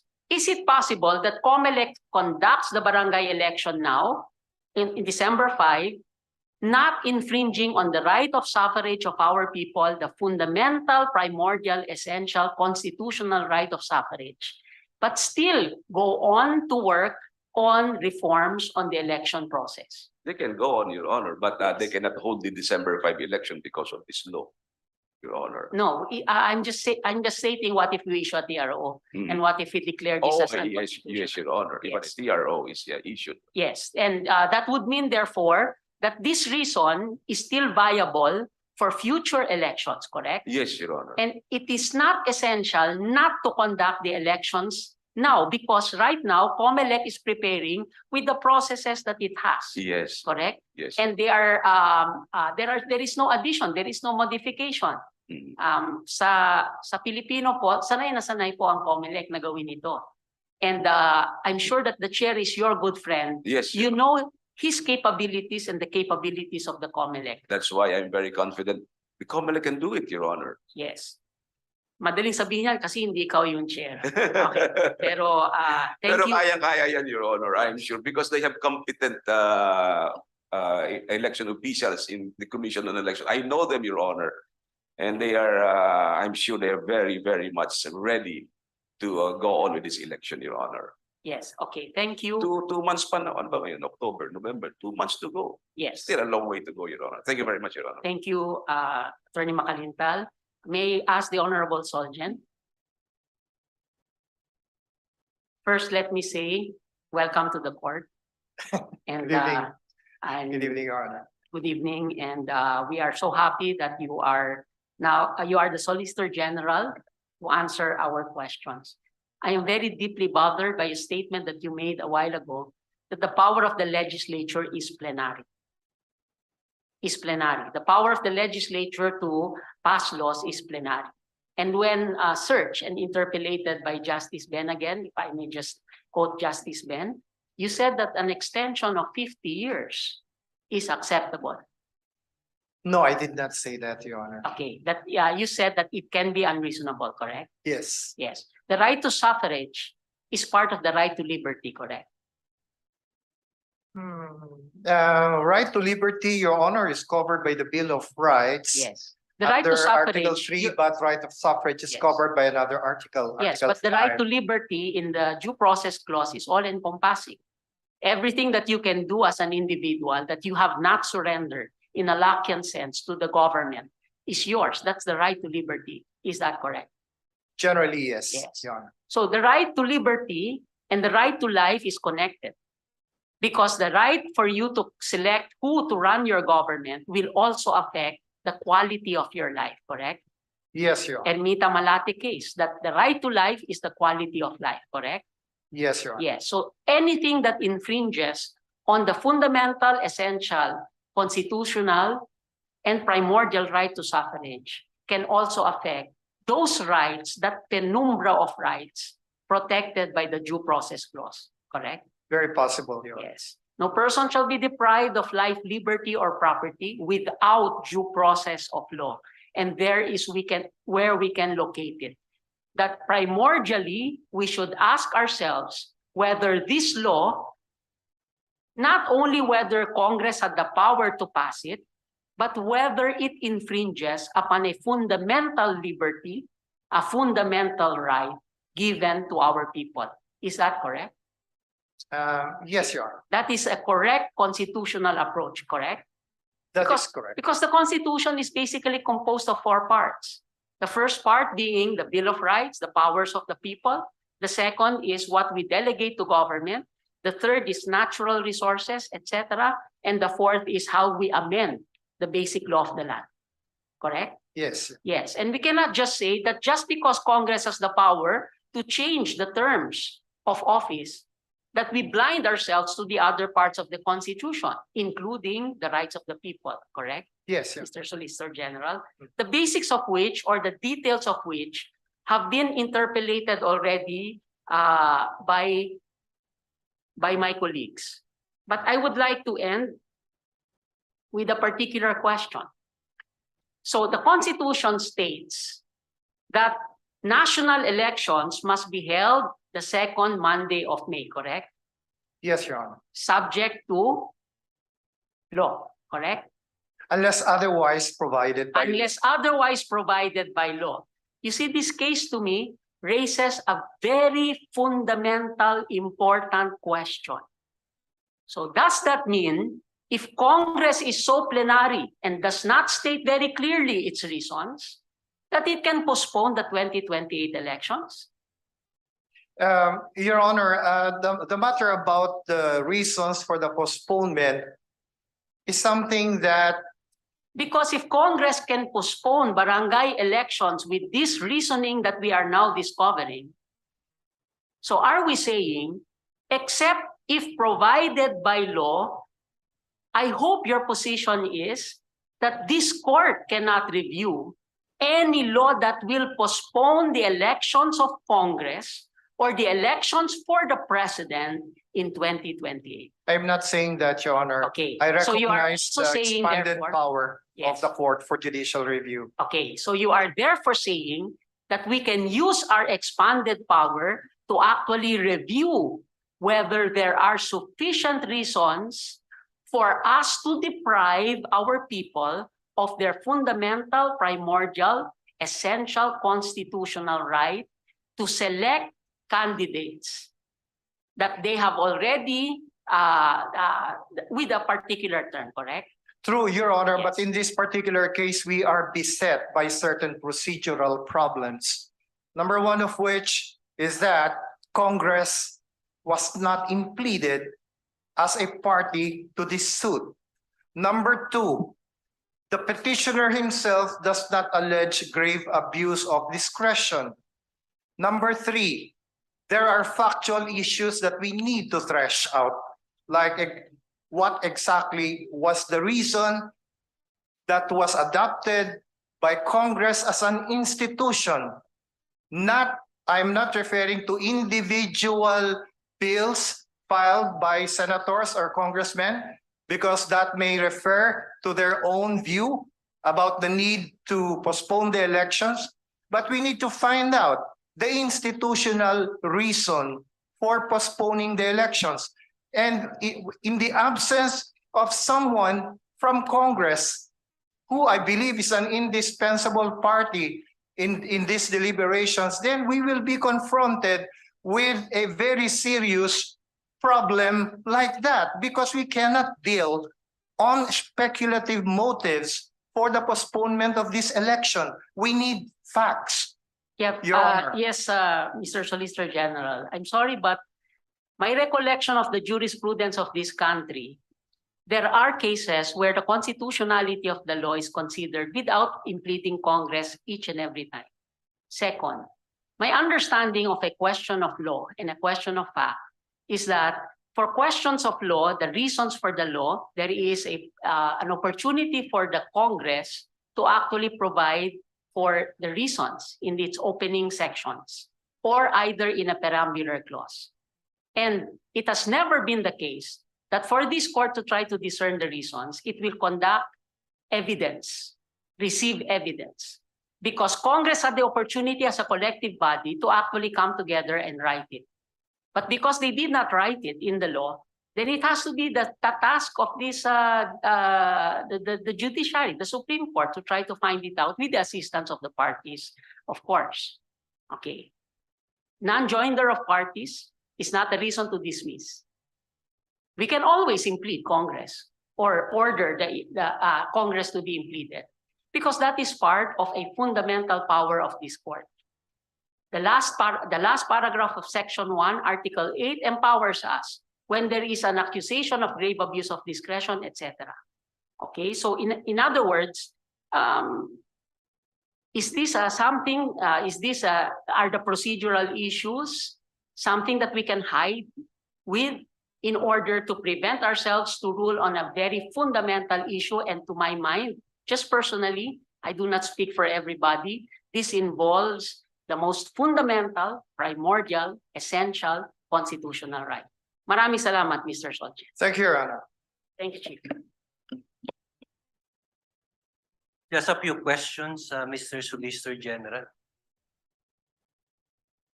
The Good evening, Chief. The administrative code provides that the Solicitor General should appear in the court when there are constitutional issues, right?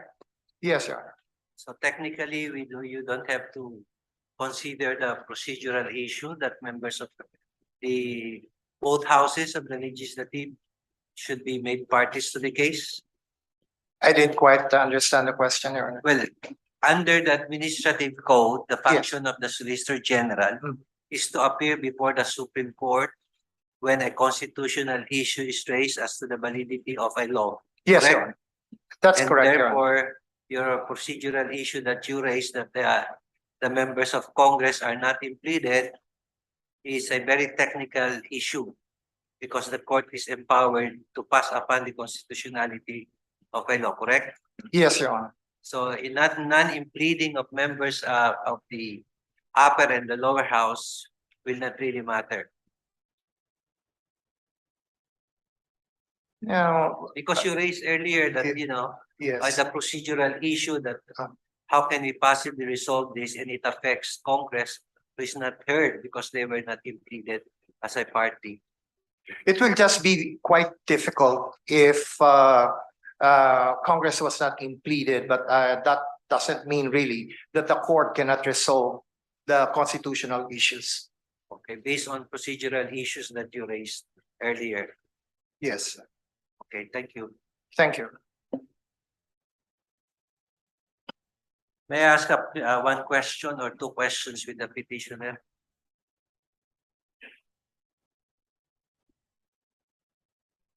How many times Good afternoon. has Congress postponed barangay election?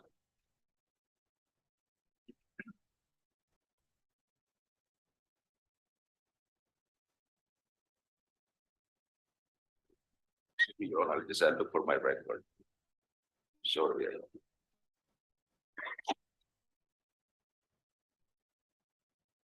Congress postponed barangay elections on the following years. Number one, May 9, 1988. It was postponed to November 1988. The November 14, 1988 was postponed to 1989. The October 31, 2005 was postponed to 2007. The October 30, 2019 was postponed to 2017. The October 29, 2017 was postponed to 2018. The May 12, 2020 was postponed to December 2022. In other words, 1, 2, 3, 4, 5, 6 already. And if this honorable court will sustain Republic Act 11935, then it will be the seventh time. So the postponements were made under the 87 Constitution already. Yes, Your Honor, since 1988, Your Honor. Okay. One of the principles in constitutional litigation is that you must raise the unconstitutionality at the first opportunity. Right? Yes, Your Honor. In 1988, there was a postponement made by Congress. Did you file a petition in court? No, Your Honor. Why not?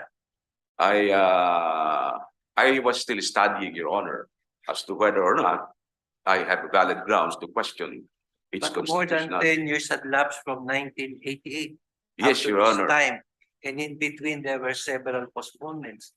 Why were you not impelled to bring this petition to the court? I have not yet done my full research on the issues, Your Honors, and I was fully convinced today that it is high time that this issue be brought before this honorable tribunal. As a matter of fact, in many times I have made statements in the press about my position.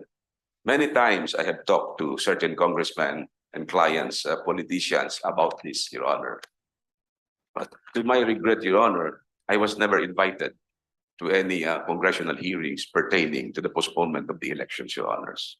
Did you represent as a election lawyer, barangay officials in election contests? Yes, Your Honor, there were also some barangay officials who sought my professional help, Your Honor, even from the Sangguniang Kabataan, Your Honors. And did you have a chance to ask them whether it's okay with them if the elections are postponed? Well, the incumbent barangay officials are very happy, Your Honors.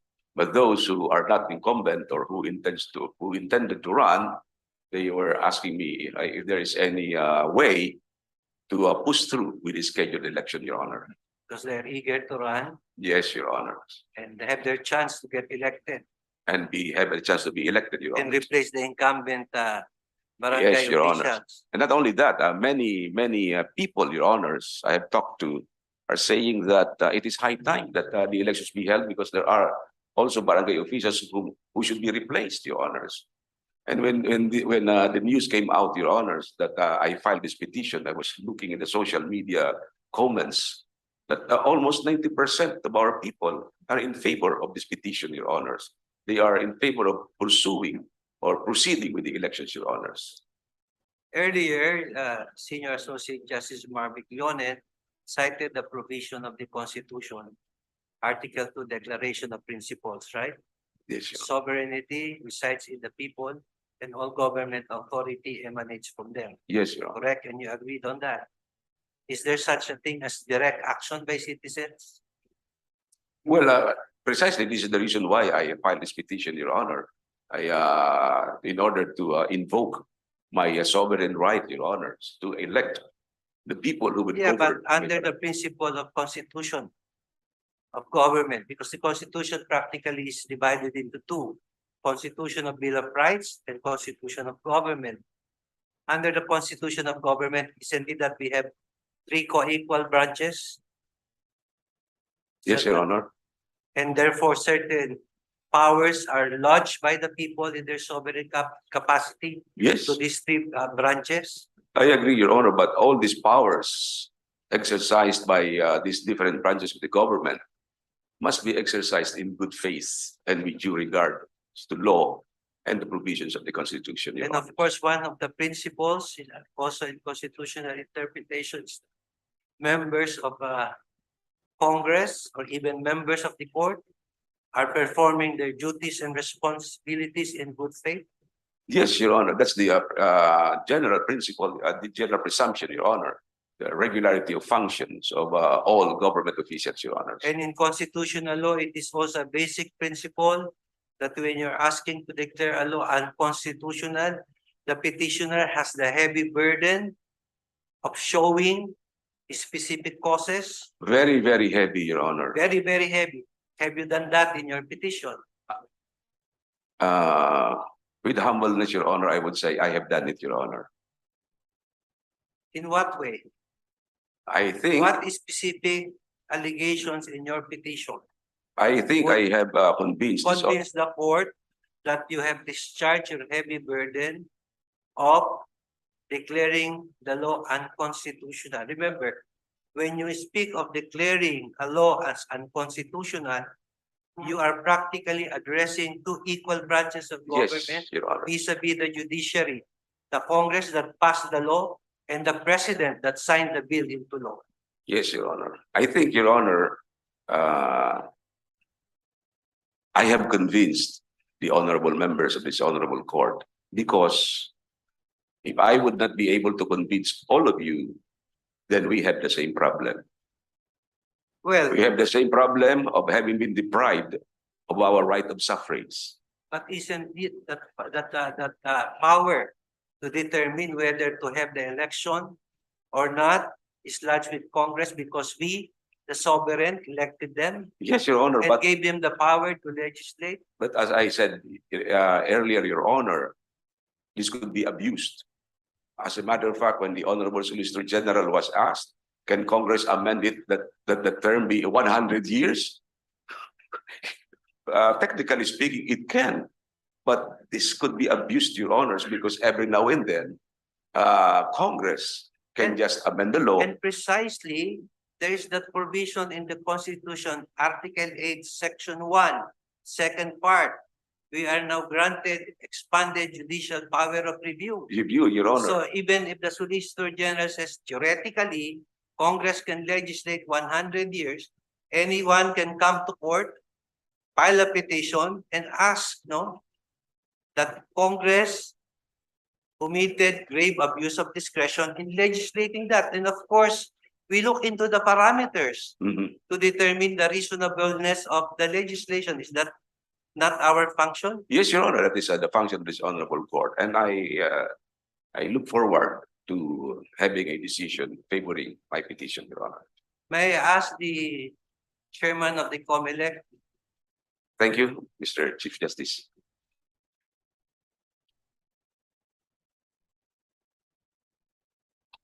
Mr. Chief Justice, good evening. Thank you. The petitioner harps on Section 5 of the Omnibus Election Code, saying that the power to postpone election is exclusively lodged with the COMELEC. Did you hear his arguments? Yes, Your Honor. Do you agree with that proposition? Strongly disagree, Your Honor. Why do you disagree? Because the provision of Section 5, Batas Pangmasabilang 881, is a delegated authority coming from Congress. Being a delegated authority, it can be taken, modified, or even reviewed by Congress, meaning to say that when Congress deemed it necessary to give us the power to postpone the election, the Congress limited such exercise of power to the causes as mentioned therein, meaning there is an urgency for the Commission to act on these matters, and that's why the limitation was, as given in Section 5, pertains to the causes mentioned therein, and likewise pertaining to the subdivisions, as mentioned, likewise in the last part of Batas Pambansabilang 881.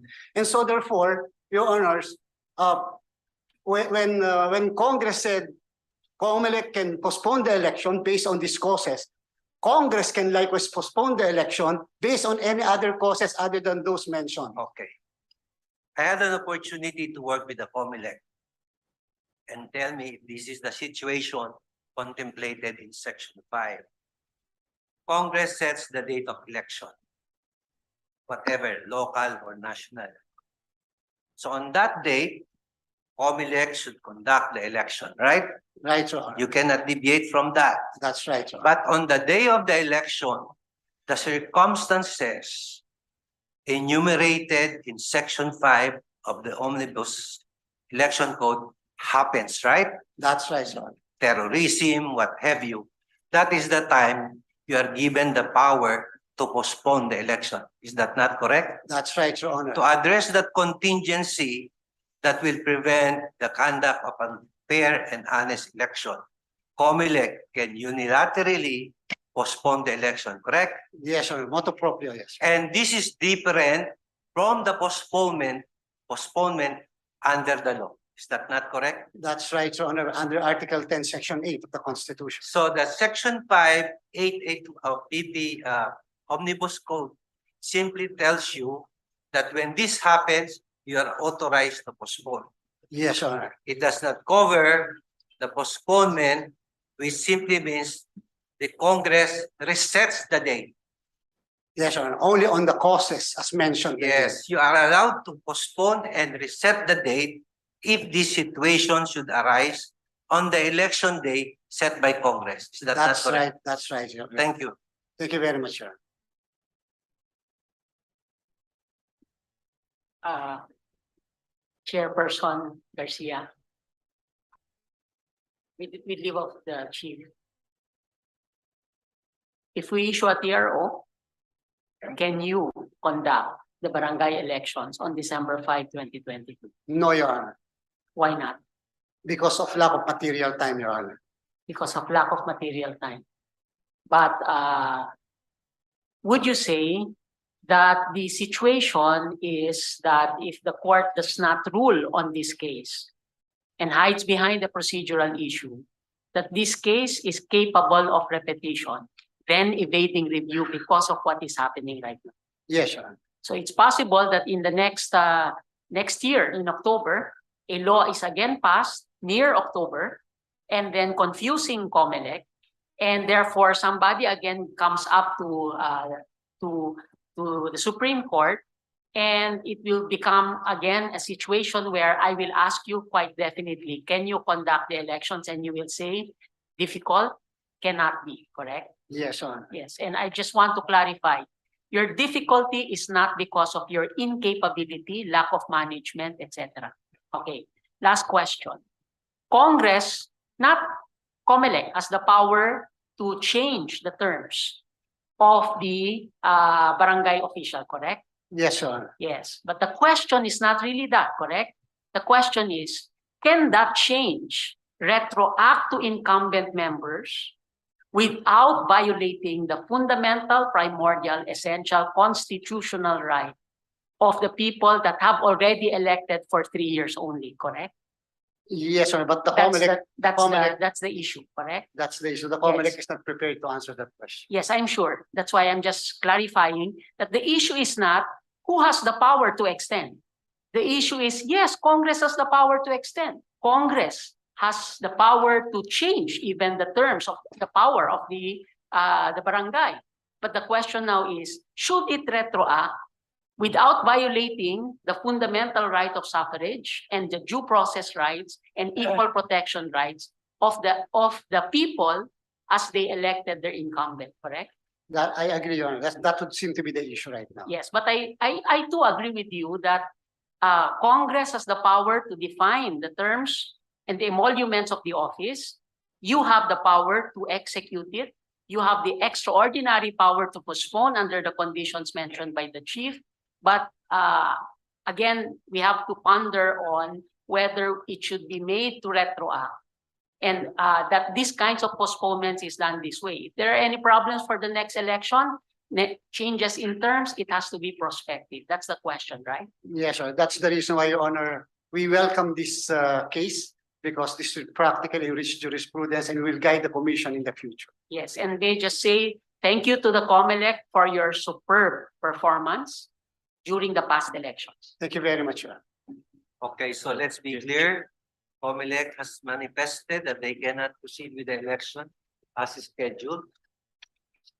Chief, But, just go one ahead. last question for the chair of the COMELEC. Sure. Salamat. Good evening, Mr. Chair. You heard petitioner Attorney Macalintal listing all the postponements going back all the way to 1988, no? So irregular postponements, no? Would you say that those irregular postponements constitute disenfranchisement? Your Honor, since that is a political question, COMELEC is just under Article 9C, with all due respect, Section 1 is merely here to enforce and administer election law.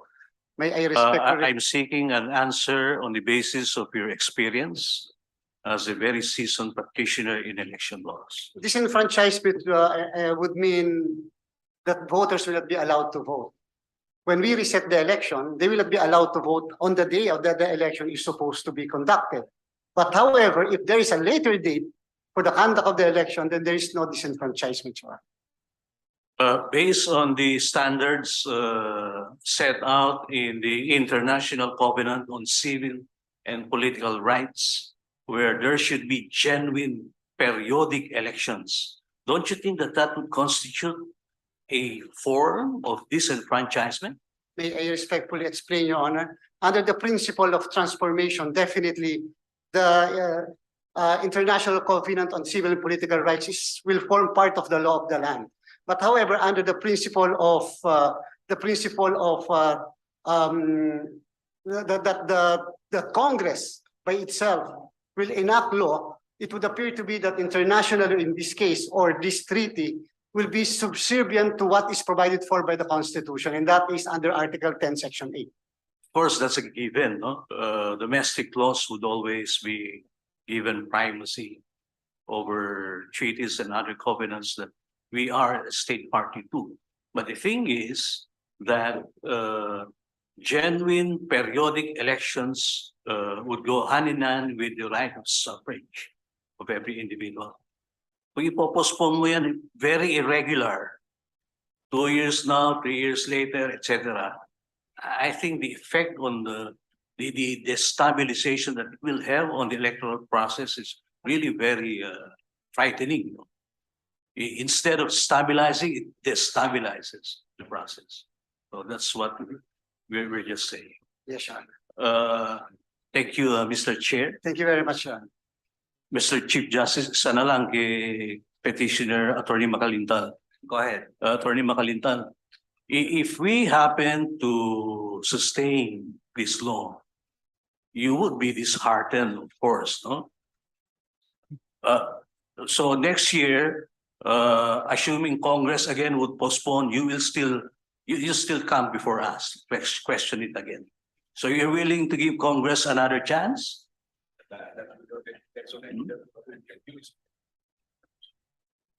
Kasi ang sinasabi ni Mr. Chair Garcia, at this time wala na silang capacity. Pag natalo po ako rito, may jurisprudence na po.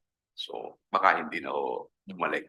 Okay, thank you. But I have a prayer that in order be issued that a DRO, not necessarily a DRO, but an advice or directive to the COMELEC to continue with the preparation.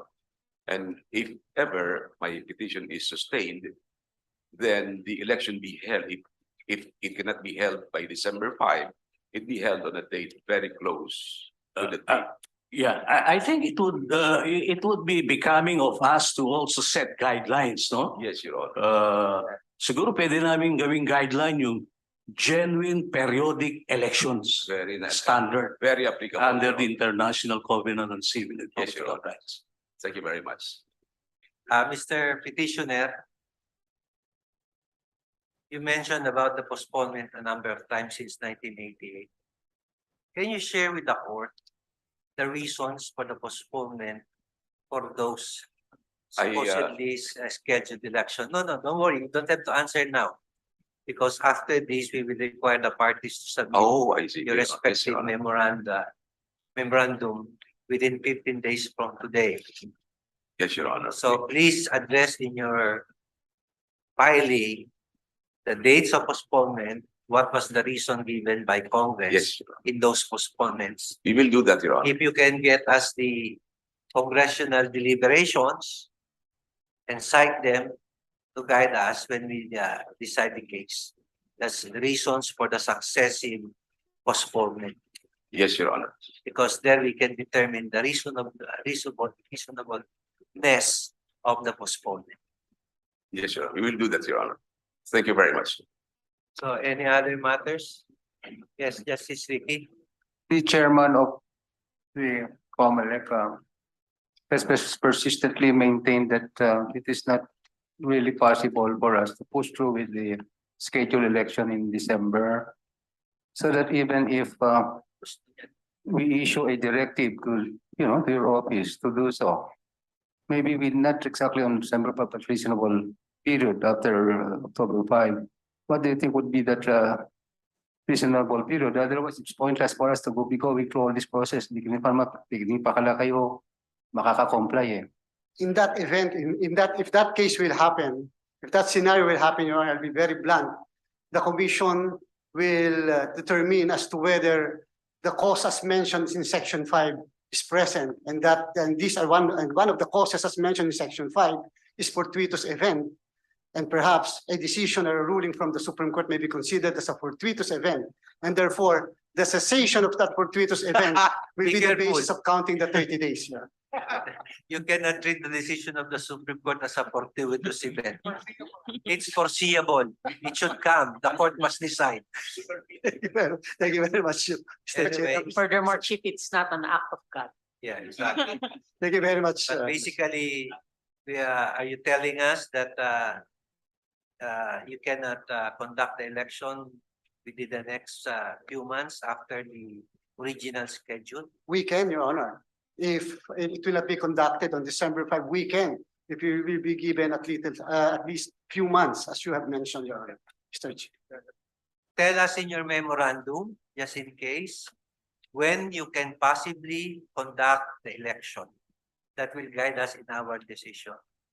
Yes, Your Honor, we will do that. Taking Your into account also the reasons why those several postponements that we had. Yes, Your Honor. Okay, Thank you very much, Your Honors. anything else? Mr. Chair, can you also include in your memo, what to your thinking would constitute genuine periodic election? Yes, Your Honor, we will do that. That's very important. Thank you very much. Anything else?